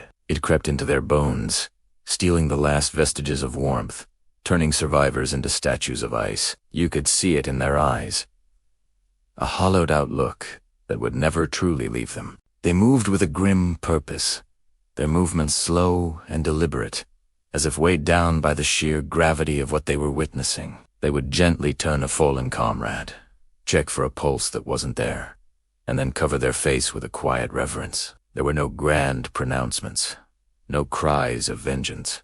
There was only the quiet, methodical work of dealing with the dead, a task that strips away all illusions of glory and leaves only the stark, cold reality of loss. The scene stretched to the horizon, a vast and haunting testament to the fragility of life. Bodies lay where they had fallen, frozen in the final moments of their struggle. The sheer scale of it was overwhelming, a sight that burned itself into the memory of all who were there. It was a silent, sprawling cemetery without headstones, where the only markers were the weapons still clutched in frozen hands. This wasn't a glorious field of honor. It was a wasteland of broken dreams and extinguished futures. How does one process such a sight? How do you reconcile the quiet beauty of the snow-covered plains with the horror it now held? For those who walked that field, the world had fundamentally changed. The snow would never look the same. The silence would never feel peaceful again. It would always be a reminder of this day, of the moment the world held its breath and forgot how to exhale. They were not just soldiers anymore. They were custodians of a terrible memory, keepers of a silence filled with the echoes of 1,000 lost voices. There's a strange intimacy in this desolation. You see the personal effects scattered around: a letter from home, a worn-out photograph, a small, carved token. These weren't just soldiers. They were sons, fathers, brothers, and friends. Each one had a story, a life that was vibrant and full of hope until it was abruptly cut short on this frozen field. Looking at these small remnants of their lives, the tragedy becomes personal. It's not about numbers or statistics. It's about the individual heartbeats that were stilled, the individual worlds that were shattered. And as the soldiers continued their somber work, a profound sense of grief settled over them. It wasn't the sharp, loud grief of immediate loss, but a deeper, more pervasive sorrow. It was a grief for the fallen, for the families who would receive the terrible news, and for themselves, for having to witness and survive such an ordeal. They were the ones who had to carry the burden of this memory, to live with the ghosts of this field. In that moment, they were united not by their allegiance or their cause, but by a shared, unspoken understanding of the true cost of conflict. The wind continued its relentless journey across the plains, whispering through the tall, frozen grass. It was a lament, a long, mournful song for the departed. As the day began to fade, casting long, purple shadows across the snow, the scene became even more ethereal, even more heartbreaking. The red of the blood deepened to a dark, somber hue, and the figures of the living became silhouettes against the dying light.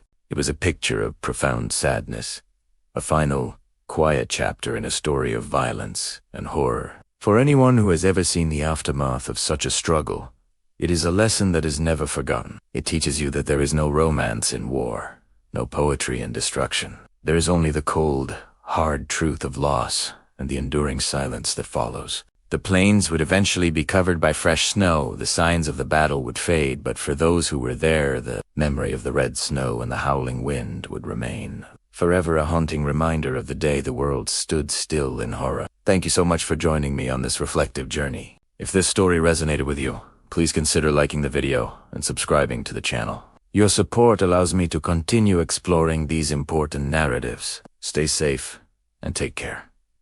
Welcome, Bike. In this chapter, we confront the grim aftermath of the events at Wounded Knee. The numbers themselves are staggering, but they only begin to tell the story of the devastation. As the smoke cleared and the echoes of gunfire faded over the frozen South Dakota landscape, the true cost of that morning became horrifyingly clear. We are now faced with the task of counting the dead.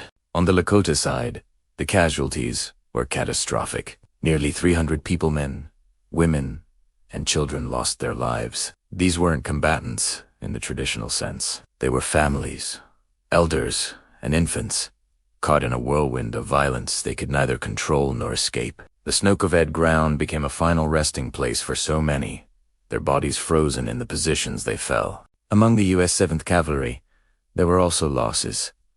25 soldiers were killed, and 39 were wounded. However, a closer examination of the scene revealed a deeply disturbing fact. Many of these soldiers were not struck down by Lakota warriors, who were largely disarmed. Instead, they were victims of what we now call friendly fire. Imagine the scene. A narrow ravine, packed with hundreds of people. The soldiers had positioned their Hotchkiss guns on the surrounding high ground, creating a lethal crossfire. Once the shooting started, chaos reigned. Bullets flew indiscriminately, tearing through the Lakota encampment. In this panicked, uncontrolled volley of fire, soldiers on opposite sides of the ravine ended up shooting each other. The very weapons intended to dominate the Lakota became a source of death for the cavalrymen themselves. This grim irony underscores a fundamental truth about Wounded Knee. It wasn't a battle. A battle implies a contest between two armed forces. This was a one-sided slaughter. The Lakota, who had been ordered to surrender their weapons, were left defenseless against a heavily armed military force.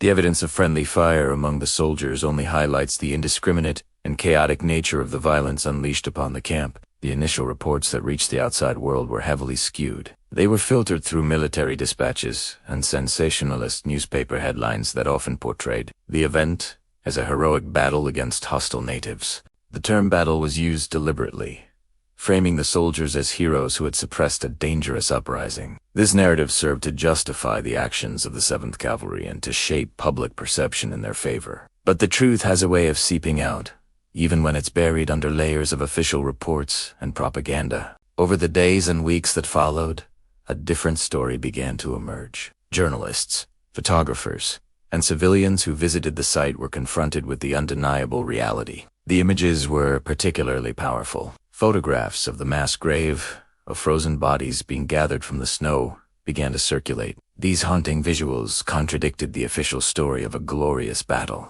Eyewitness accounts from some of the Lakota survivors, though few, were crucial. People like Dewey Beard, who lost his entire family that day, would spend their lives telling the world what they had seen. Their testimonies painted a picture not of a battle, but of a massacre of innocents. Even some soldiers, horrified by what they had participated in, began to speak out, expressing their shame and regret. The world was slowly learning what truly happened at Wounded Knee.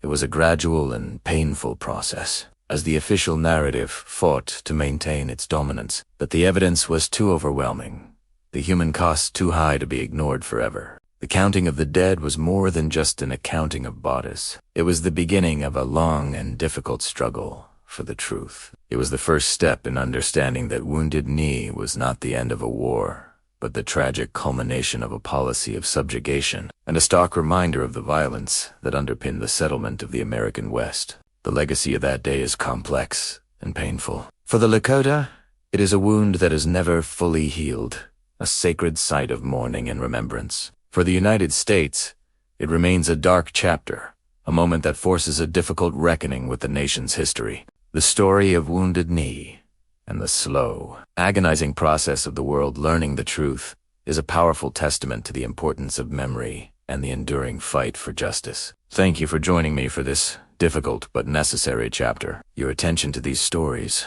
is what keeps them alive. If you found this video meaningful, please consider liking it and subscribing to the channel for more deep dives into history. We'll see you next time. The story of Wounded Knee is not just one of tragedy, but also one of survival. The voices of those who lived through that day have echoed through generations, carrying with them the weight of memory, the sorrow of loss, and the incredible strength of the human spirit. Today, we listen to those voices. We step back in time, guided by the words of the survivors themselves. To understand the emotional heart of what happened on that frozen creek in December 1890. These are not just historical accounts. They are deeply personal testimonies of heartbreak and resilience. Among the most powerful voices is that of Nicholas Black Elk, a revered Lakota holy man who was a young man of 27 at the time. His account, preserved in the book Black Elk Speaks, offers a window into the chaos and terror of that morning. He was not in the initial camp when the shooting began, but was nearby. Hearing the thunder of the big guns, he and others raced towards the sound, compelled to help their people. He described a scene of absolute horror. "I could see that the women and children were being killed," he recounted, "and I could see that the soldiers were all shooting at them." Black Elk's words paint a vivid, chilling picture. He spoke of seeing a mother shot down with her baby in her arms, the child's small body still moving as it lay beside her. He remembered the desperate attempts to fight back, not with any hope of victory, but simply to give the women and children a chance to escape. He described riding into the ravine where many had fled for cover, only to find it had become a death. Soldiers lined the banks, firing down into the helpless crowd. His testimony is not just about the violence, but about the profound sense of a broken world. As he famously said, "A people's dream died there. It was a beautiful dream. The nation's hoop is broken and scattered. There is no center any longer, and the sacred tree is dead." This wasn't just a battle. It was the end of a way of life, a spiritual devastation from which the Lakota people would spend generations trying to heal. Another survivor, a young woman named Dewey Beard, also known as Washk Mazay, or Iron Hail, provided testimony that is both heartbreaking and infuriating. He was a Miniconjou Lakota who had fought at the Little Bighorn as a young man. At Wounded Knee, he was with his family. He lost everything that day. In his own words, given years later, he described the moment the soldiers opened fire. He recalled how the disarmament had left his people defenseless. He watched his mother, father, wife, and his infant child all be killed. He himself was shot multiple times, left for dead among the bodies of his loved ones. Imagine his experience.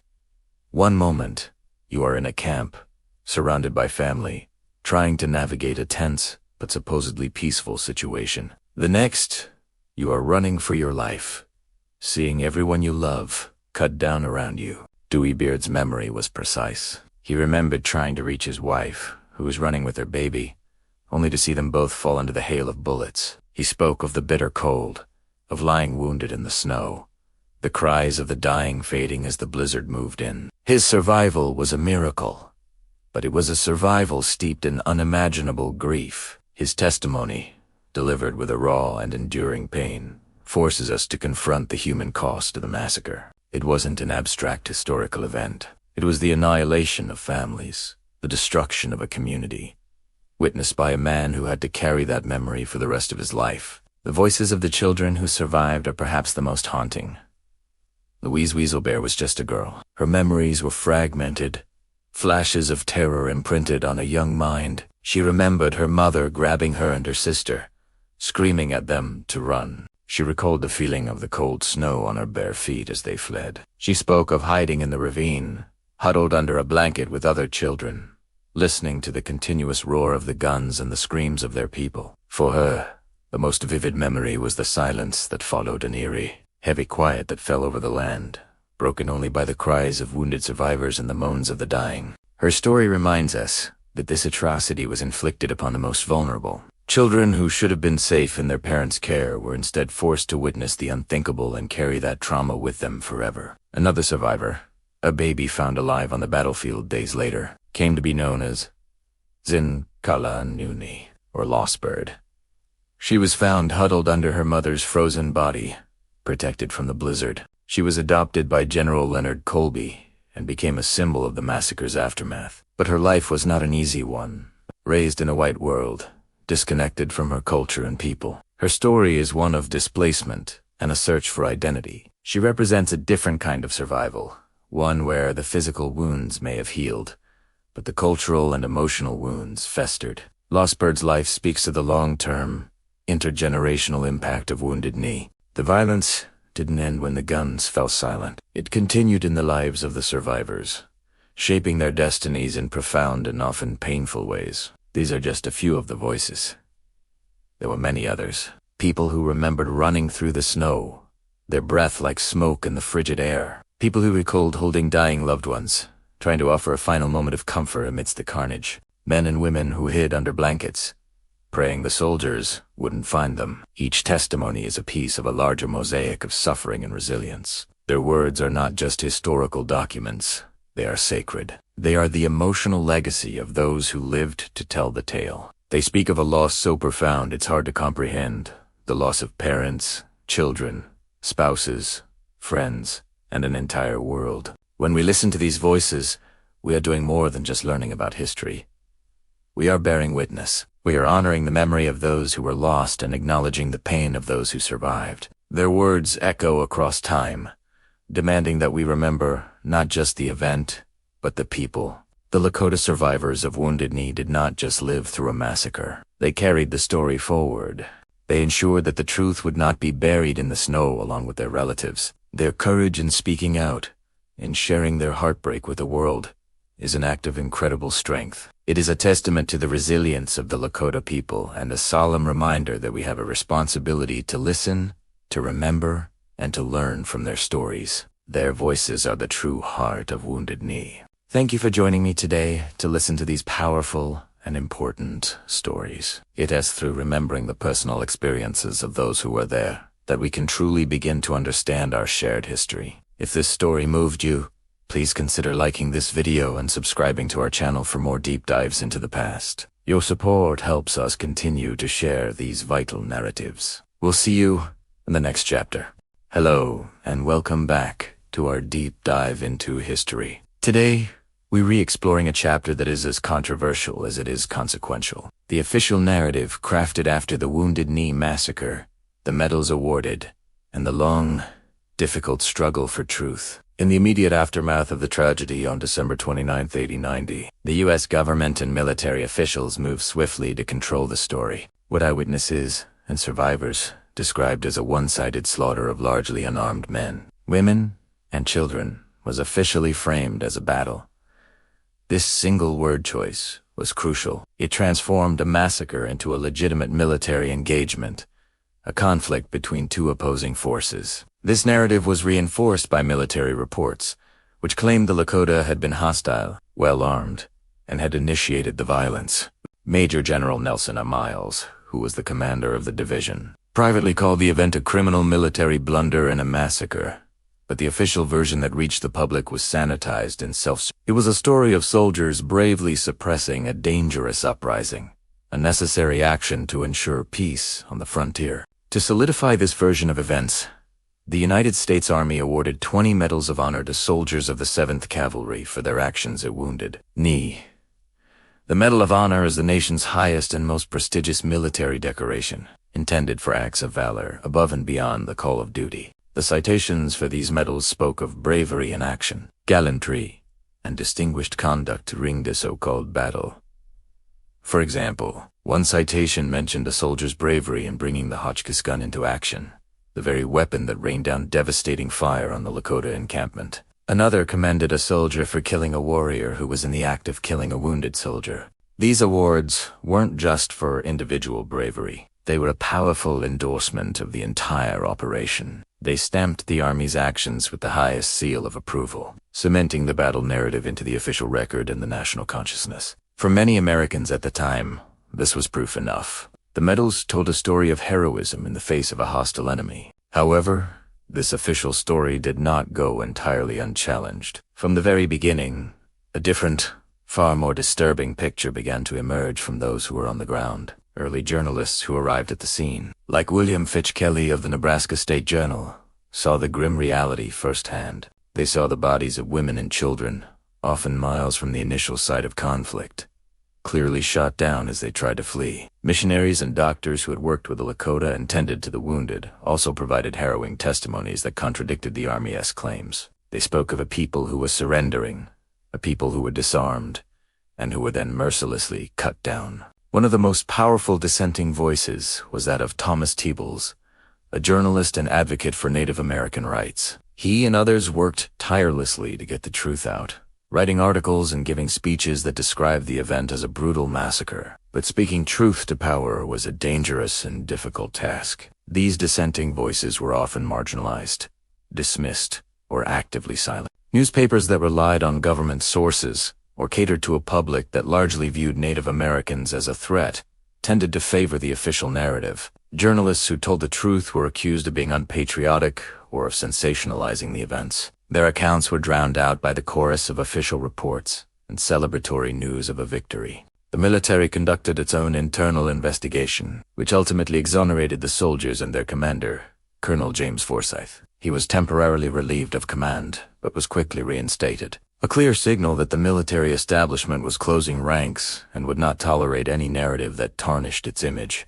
The message was clear.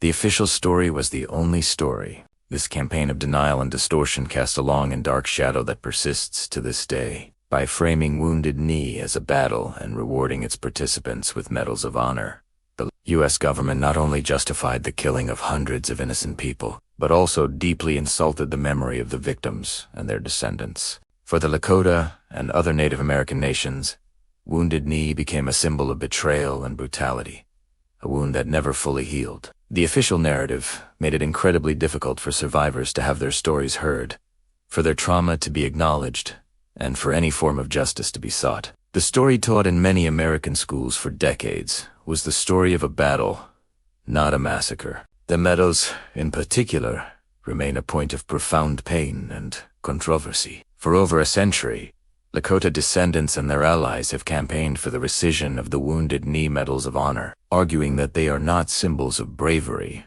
but medals of dishonor that celebrate a massacre. They see these medals as a perpetual stain on the nation's integrity, a constant reminder of a historical injustice that has never been fully rectified. The struggle over the memory of Wounded Knee is a powerful example of how history is written by the victors, but also how the truth, no matter how deeply buried, can endure through the courage and persistence of those who refuse to be silenced. The story did not end in 1890. It continues in the voices of activists, historians, and the descendants of the survivors, who work to ensure that the world remembers what truly happened on that cold December day. Their fight is not just about correcting a historical record. It's about seeking justice, healing, and honoring the humanity of those who were lost. It's a fight to replace a narrative of distorted heroism with a story of truth and remembrance. Thank you so much for joining me on this difficult but important part of the story. Understanding how narratives are controlled is crucial to understanding history itself. If you found this video insightful, please give it a thumbs up and consider subscribing to the channel for more deep dives into the past. Hit that notification bell so you won't miss our next chapter. We appreciate your support. See you next time. Hello, and welcome back to our historical journey. Today, we delve into a profound and pivotal moment in American history: the end of large-scale armed resistance by Native American nations. This isn't just a story of battles and treaties. It's a story of immense change, resilience, and the enduring power of culture. Let's set the stage. The late 19th century, decades of conflict, broken promises, and relentless westward expansion by the United States have pushed Native American tribes to their limits. The vast buffalo herds, the lifeblood of the Plains cultures, have been decimated. Ancestral lands have been carved up and settled. Against this backdrop of immense pressure, one event stands as a tragic and powerful symbol of this era as close: the Wounded Knee Massacre in December 1890. What happened at Wounded Knee Creek was not a battle in the traditional sense. It was the tragic culmination of fear, misunderstanding, and overwhelming military force. U.S. soldiers surrounded a band of Lakota, led by Chief Spotted Elk, who were traveling to the Pine Ridge Agency. The Lakota were practitioners of the ghost dance, a new spiritual movement that promised a restoration of their old world, a world free from suffering, where the buffalo would return and their deceased ancestors would live again. To the U.S. authorities, this spiritual revival was seen as a threat, a potential precursor to an uprising. They sought to disarm the Lakota. During this tense process, a shot was fired. The exact origin is still debated, and what followed was a chaotic and brutal unleashing of military firepower on largely unarmed men, women, and children. Hundreds of Lakota were killed. Wounded Knee sent a chilling message across the continent. The era of organized armed resistance was over. It wasn't just the end of a skirmish. It was the brutal end of a dream of military victory. symbolizing the final collapse of the Native American nation's ability to fight back on the battlefield. With the Great Plains pacified and the last pockets of resistance quelled, the U.S. government took a symbolic step. In 1890, the same year as Wounded Knee, the U.S. Census Bureau officially declared the American frontier closed. What did this mean? It meant that, interview, there was no longer a continuous line of unsettled land. The continent had been mapped, claimed, and was being systematically settled from coast to coast. For generations, the frontier had been a defining element of the American identity, a place of opportunity, reinvention, and conquest. Its closing marked a major psychological shift for the United States. But for Native Americans, it was the formal acknowledgement of a reality they had been living for decades. The complete envelopment of their world by another. Their ability to move, to hunt, to live as their ancestors had, was gone, replaced by the rigid boundaries of reservations. This new reality forced a fundamental shift in Native American strategy. With the option of open warfare effectively removed, the fight for survival did not end. It transformed. The battleground moved from the open plains to the hearts and minds of the people. The focus became cultural and spiritual survival. How could they maintain their identity, their languages, their ceremonies, and their worldview in a nation that was actively trying to assimilate them? This was the era of policies like the Dawes Act, which sought to break up communal tribal lands into individual plots, forcing a model of private land ownership completely alien to most native cultures. It was the era of the infamous boarding schools, where children were taken from their families. Their hair was cut, their traditional clothing was replaced, and they were forbidden from speaking their own languages. The motto was, "Kill the Indian, save the man." It was a systematic attempt at cultural erasure. Yet, despite this immense pressure, the spirit of resistance endured, just in a different form. Elders secretly passed down sacred stories and traditions. Languages were spoken in whispers. Ceremonies were conducted away from the watchful eyes of government agents. Artisans continued to create beadwork, pottery, and weavings imbued with ancient symbols and meanings. This quiet, persistent defiance was just as heroic as any armed conflict. It was a fight to keep the flame of their cultures from being extinguished. And what of the ghost dance? The dream of a supernatural event that would restore the old world died that winter day at Wounded Knee. The vision of the ancestors returning and the earth being renewed did not come to pass in the way the prophets had foretold.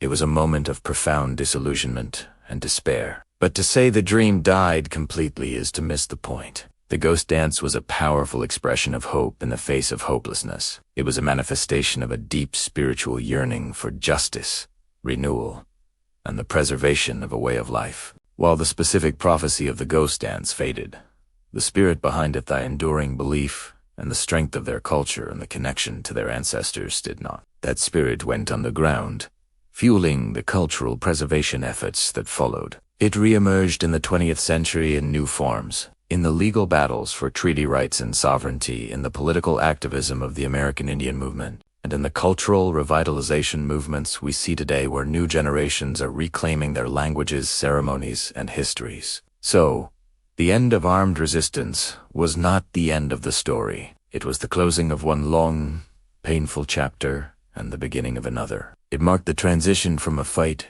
asterisk for asterisk land, to a fight, asterisk, on asterisk a land, a struggle for self-determination, for cultural integrity, and for the right to exist as distinct peoples within the United States. The warriors of the past, like Crazy Horse and Sitting Bull, became icons of resistance. But the new warriors were the teachers, the lawyers, the artists, the elders, and the children who carried their cultures forward. Their story is a powerful testament to the resilience of the human spirit and the unbreakable bond of a people to their heritage. Thank you so much for joining me today to explore this crucial turning point. It's a somber but incredibly important part of our shared history. If you found this video insightful, please give it a like and consider subscribing to the channel for more deep dives into the stories that have shaped our world. We'll see you next time. For decades, a heavy silence fell over the plains. A silence as vast and profound as the sky itself. The massacre, a wound carved deep into the land and its people, was rarely spoken of outside native circles. It became a ghost story, a whispered rumor that flickered at the edges of official history, but never truly entered its pages. In the wider world, it was as if it never happened. The newspapers moved on. The politicians turned their attention to other matters, and a quiet, deliberate forgetting began to settle over the nation. But for the survivors and their descendants, forgetting was not an option. How could you forget the faces of your loved ones, the sounds of chaos, the smell of smoke and fear? How could you forget a day that shattered your world? They couldn't. So, they did what their ancestors had always done in times of great sorrow and great joy. They wove their grief into stories. They buried their pain in the verses of songs, passed down from one generation to the next. These weren't just tales of loss. They were acts of survival, of remembrance, of defiance. Each telling was a promise that the names would not be lost, that the truth would not be erased. The oral histories became a sacred trust, a living archive of a past that the official records sought to bury. In these stories, the details were preserved with painstaking care. The names of those who fell, the heroic acts of resistance, the heartbreaking choices families had to make in moments of terror. The songs carried the rhythm of mourning, the cadence of resilience. A melody might evoke the sorrow of a mother searching for a child, while another might capture the defiant spirit of a warrior who fought to the very end. This was how they kept the memory alive, not in cold, hard print, but in the warmth of the human voice, in the shared space of a communal gathering. It was an active, breathing history, one that required participation, listening, and feeling. It was a history that lived in the heart. Meanwhile, the U.S. government, the very institution responsible for the violence, perfected the art of avoidance. There were no official apologies, no commissions of inquiry, no acknowledgments of wrongdoing. Official reports were sanitized, filled with euphemisms and justifications that painted the aggressors as heroes and the victims as hostiles. The massacre was framed as a necessary, if unfortunate, part of westward expansion, a footnote in the grand narrative of manifest destiny. To admit fault would be to question the very foundation of the nation's westward march. It would mean confronting a legacy of broken treaties, of land theft, of systematic violence. And so, the government chose silence. It was a strategic silence, a political silence, a silence designed to protect the carefully constructed national myth. This official silence created a chasm between two different Americas. In one America, the story was one of progress, of taming a wild frontier, of building a great nation. In the other, the story was one of loss, of displacement, of a sacred way of life torn asunder. The quiet, forgetting that settled over the plains was not a natural process. It was manufactured. Monuments were erected to the soldiers, not the families they destroyed. History textbooks recounted battles and treaties from a single, biased perspective. The land itself was renamed, its indigenous geographer papered over with the names of generals and politicians. The silence was an act of erasure, an attempt to write the native experience out of the American story. The survivors carried this invisible weight every day.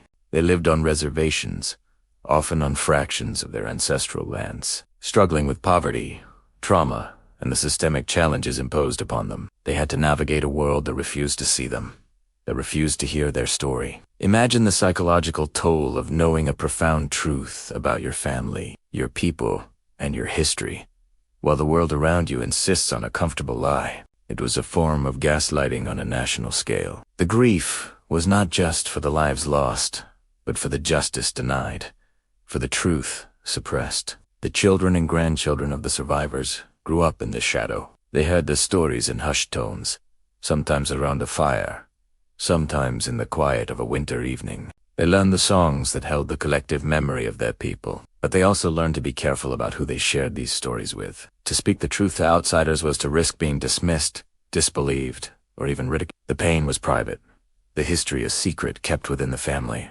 within the tribe. This created a profound sense of isolation, a feeling that their deepest reality was invalid in the eyes of the dominant culture. Yet, even in the deepest silence, the truth has a way of enduring. The oral traditions, so meticulously maintained, were a time capsule, waiting for a moment when the world might finally be ready to listen. The songs were more than just memorials. They were seeds of resilience planted in the soil of sorrow. They contained the knowledge, the values, and the spirit that had sustained their people for millennia. They were a testament to the fact that you can kill people, you can steal land, but you cannot easily extinguish a culture that is held in the hearts and minds of its people. The silence was long, and it was deep. It was a heavy blanket that covered the plains for generations, but it was not eternal. Beneath that silence, the stories waited. The songs waited. The truth waited. It was a long, patient wait for a reckoning.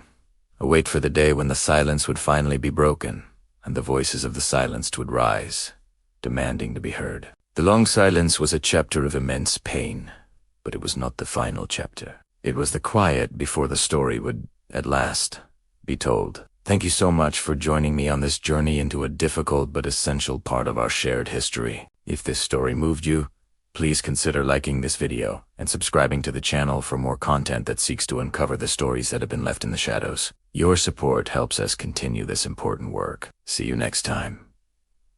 Hello, and welcome back to our series. Today, we journey into Chapter 18, Reawakening of Memory. A chapter not just of looking back, but of bringing a vital history forward into the light. For decades, the story of Wounded Knee seemed to exist in a somber, muted silence, a painful memory that society appeared content to forget. But memory is resilient, and truth has a way of enduring, waiting for the right moment to re-emerge. That moment began to dawn in the 20th century. A new generation of activists, historians, and storytellers felt a compelling need to uncover and understand this pivotal event. They looked at the sparse historical records, the faded photographs, and the quiet landscape of the Pine Ridge Reservation, and they knew there was a profound story that needed to be told, not just as a historical footnote, but as a living piece of the American experience. One of the most powerful catalysts for this reawakening was the publication of D. Brown S. Bury My Heart at Wounded Knee in 1970. This book was unjusted, dry historical text. It was a deeply moving narrative that presented American history from the perspective of Native Americans. For millions of readers, it was the first time they had ever encountered the stories of the Sand Creek Massacre, the Trail of Tears, and, of course, Wounded Knee, told with such raw emotion and unflinching detail. The book became a cultural phenomenon, topping bestseller lists and sparking conversations in classrooms, living rooms, and government halls across the country and around the world. It cracked open a door that had been closed for far too long, inviting people to look at their own history with new, more critical eyes. But this reawakening wasn't just happening on the pages of books. It was happening on the ground, in the very communities that carried the legacy of Wounded Knee. Inspired by the civil rights movement and a growing sense of indigenous pride, the American Indian Movement, or AIM, emerged as a powerful voice for Native rights. They organized protests, advocated for treaty rights, and demanded that the United States government acknowledge its historical and ongoing injustices against indigenous peoples. Their activism was bold, sometimes confrontational, and absolutely necessary. They brought Native issues to the forefront of the national conversation, ensuring that the struggles of the past and present could no longer be ignored. Then, in 1973, Wounded Knee once again became a focal point of national attention. In a dramatic and symbolic act, members of AIM and Oglala Lakota activists occupied the village of Wounded Knee.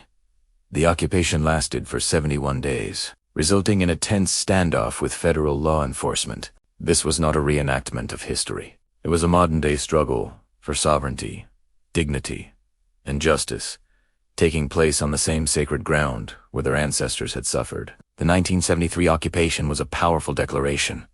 The spirit of resistance was not dead, and the fight for self-determination was very much alive. News crews from around the globe descended on the small South Dakota town, broadcasting the images and the message of the occupiers to a worldwide audience. Wounded Knee was no longer just a memory. It was a contemporary battleground for human rights. These events created a ripple effect. Historians began to dig deeper, challenging the long-accepted, sanitized versions of what happened in 1890.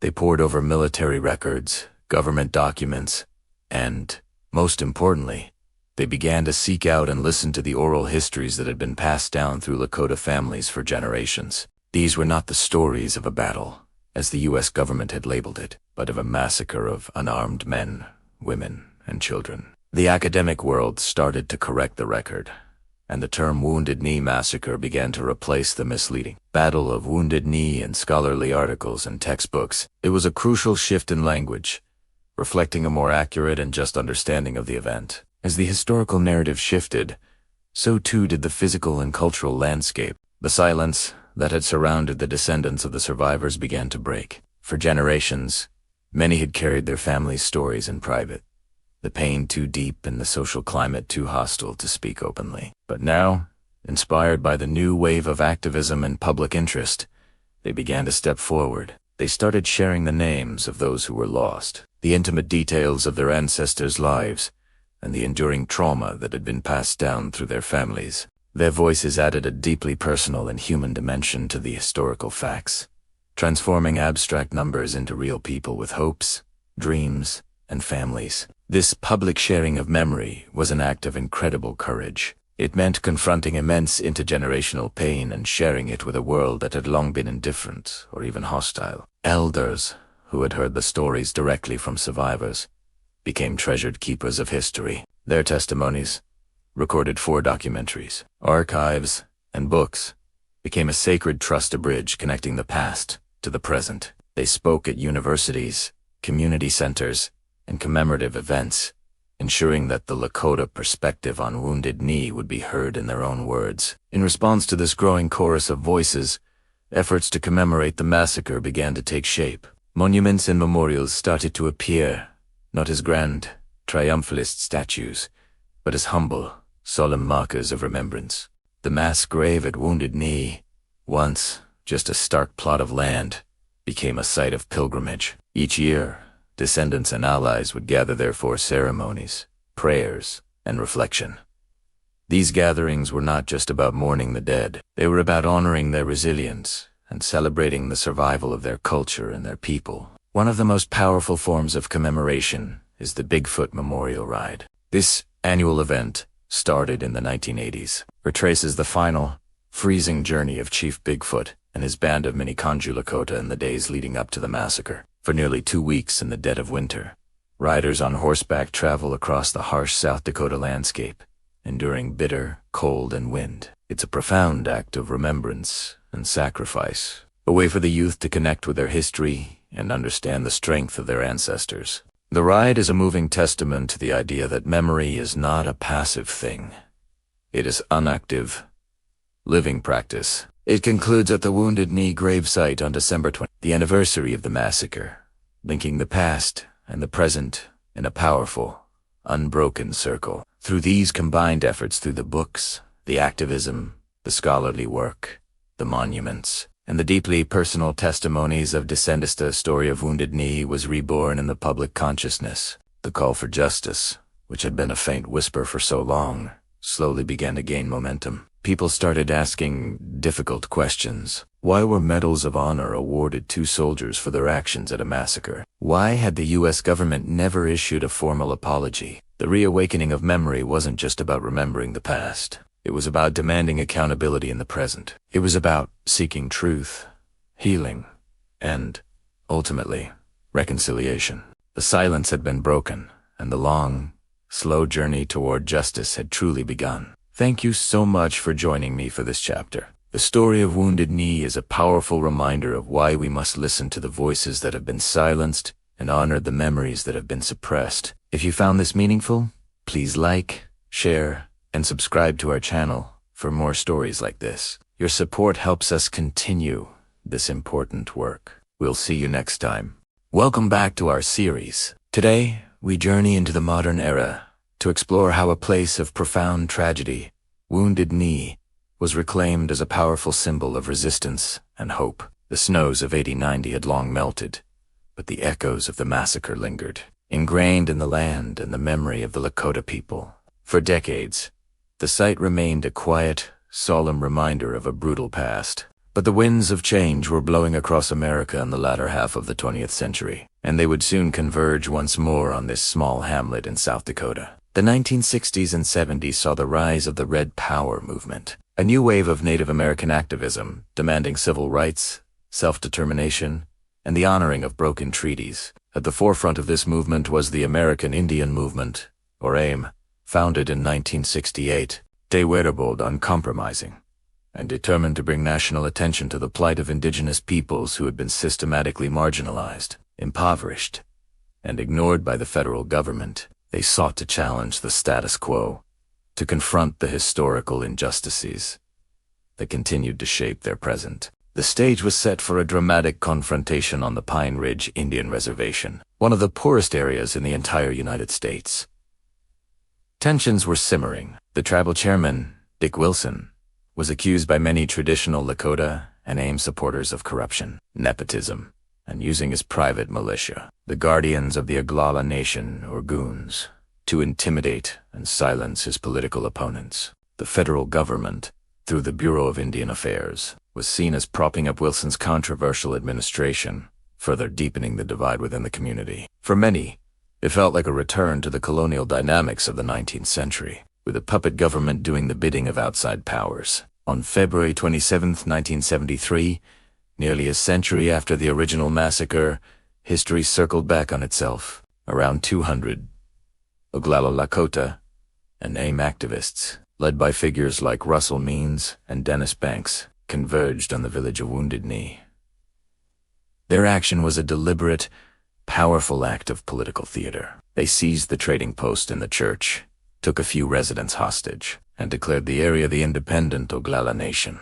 Their demands were clear: a full-scale federal investigation into the broken treaties, a review of the BIS conduct, and the ousting of the Wilson administration. They chose Wounded Knee for its profound symbolic weight, instantly connecting their modern struggle to the historical trauma of their ancestors. The federal government's response was swift and massive. Within hours, Wounded Knee was surrounded by a cordon of FBI agents, U.S. Marshals, and National Guardsmen, equipped with armored personnel carriers and heavy weaponry. A tense standoff began, turning the quiet reservation into a militarized zone. For the next 71 days, the world watched as this small band of activists held their ground against the might of the United States government. The occupation became a daily headline, a primetime news story. Gunfire was exchanged almost daily, a low-intensity war playing out on the plains. Inside the compound, the occupiers organized themselves,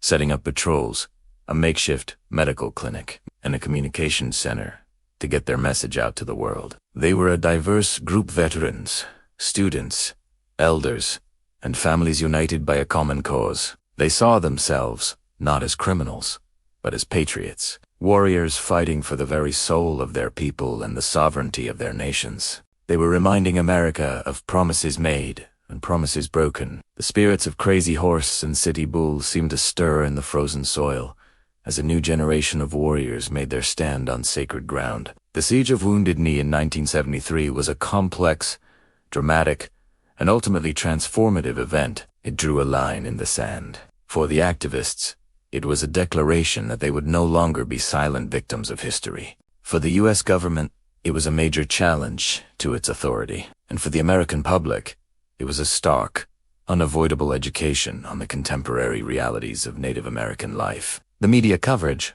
though often simplified, brought the issues of treaty rights, sovereignty, and federal misconduct into living rooms across the nation and the globe. The occupation was not without its costs. To Native American activists, Frank Clearwater and Buddy Lamont were killed during the siege, and the U.S. Marshal, Lloyd Grimm, was paralyzed from the waist down. The event left deep scars within the Pine Ridge community, exacerbating internal divisions that would lead to a period of intense political violence on the reservation known as the Reign of Terror in the years that followed. When the standoff finally ended on May 8, 1973, the occupiers surrendered, but they had already achieved a monumental victory.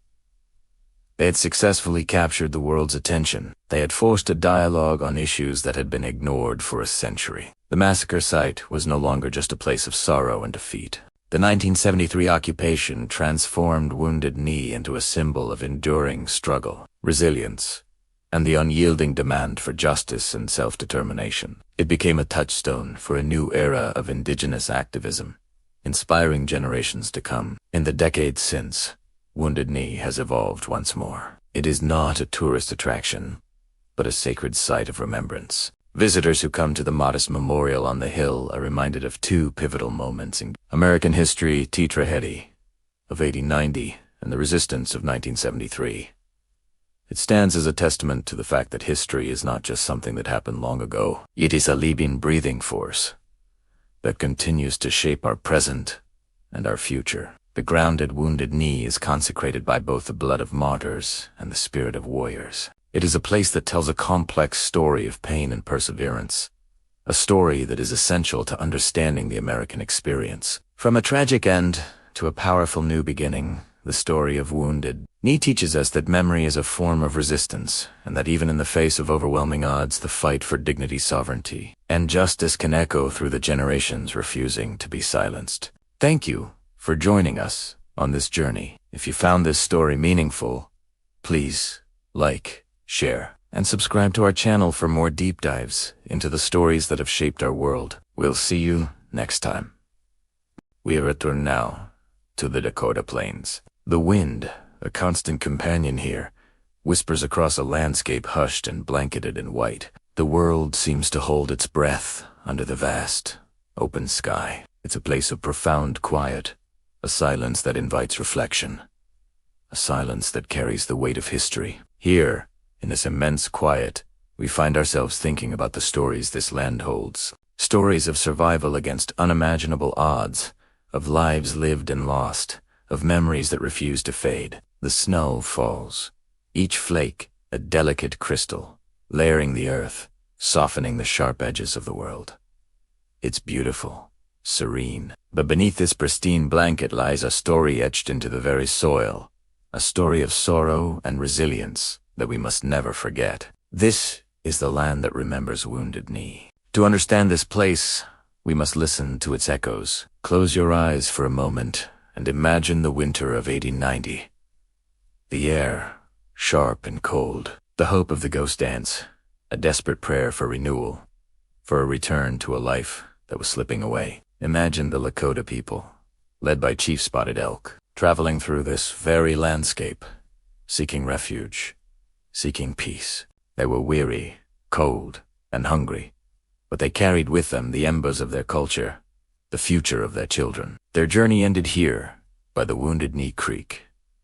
What happened on that December day was not a battle, it was a tragedy. A moment when misunderstanding, fear, and overwhelming force collided, resulting in the loss of hundreds of lives, men, women, and children. The snow that fell that day, and in the days that followed, covered a scene of profound heartbreak. It became a shroud for the fallen, a silent witness to a promise broken. But to remember only the sorrow is to miss the deeper lesson of Wounded Knee. It is a story of immense loss, yes, but it is also, and perhaps more importantly, a story of incredible resilience. The spirit of the Lakota people was not extinguished on that frozen creek bed. It endured.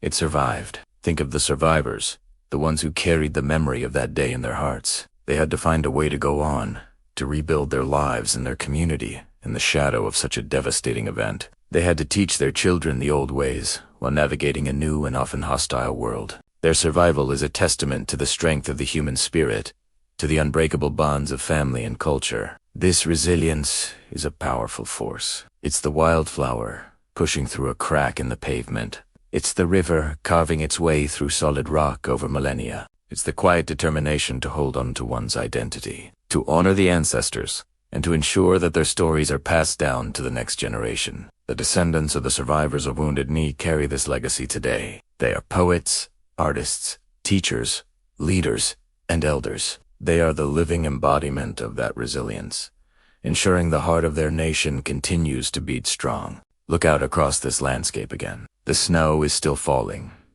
It's a gentle, persistent rhythm. It covers the plains, just as it did over a century ago. But this time, perhaps we can see it differently. It is not just a shroud of sorrow. It is a blanket of memory, preserving the stories beneath. It is a symbol of cleansing and the possibility of a new beginning. Each snowflake is unique, just as every life lost here was unique. Each had a name, a family, a story, a dream. And as the snow covers the ground, it doesn't erase what happened. Instead, it creates a sacred space for remembrance. It quiets the noise of the modern world and allows the whispers of history to be heard. What does it mean to remember? It's not about dwelling in the past or assigning blame. It's about understanding. It's about acknowledging the pain and the injustice so that we can learn from it. It is about honoring the memory of those who were lost by celebrating the strength of those who survived. True reflection means carrying the lessons of the past into the present, allowing them to inform how we live, how we treat one another, and what kind of future we want to build. The story of Wounded Knee is not just a Lakota story. It is an American story.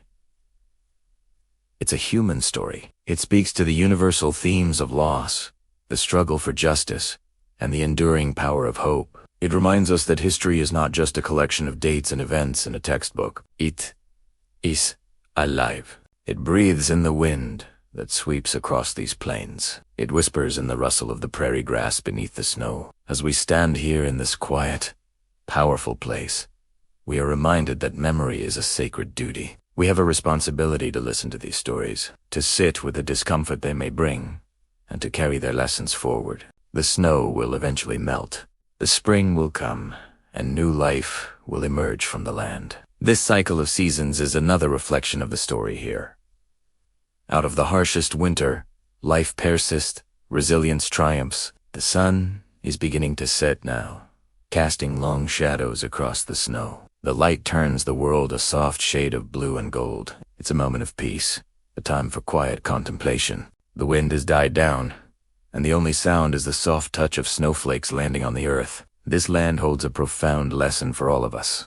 It teaches us about the fragility of peace and the devastating cost of conflict, but it also teaches us about the incredible strength of the human heart, its capacity to endure, to heal, and to hope. The snow falls, covering the ground where history still whispers. It invites us to listen, to remember, and to reflect on the enduring journey of the human spirit. It is a story of sorrow, yes, but ultimately, it is a story of survival, of memory, and of a resilience that shines as brightly as the sun on new fallen snow. Thank you for joining us on this journey of reflection. If this story moved you, please consider liking this video and subscribing to our channel for more content that explores the deeper currents of our shared history. Your support allows us to continue telling these important stories. Until next time, be well and carry these whispers with you.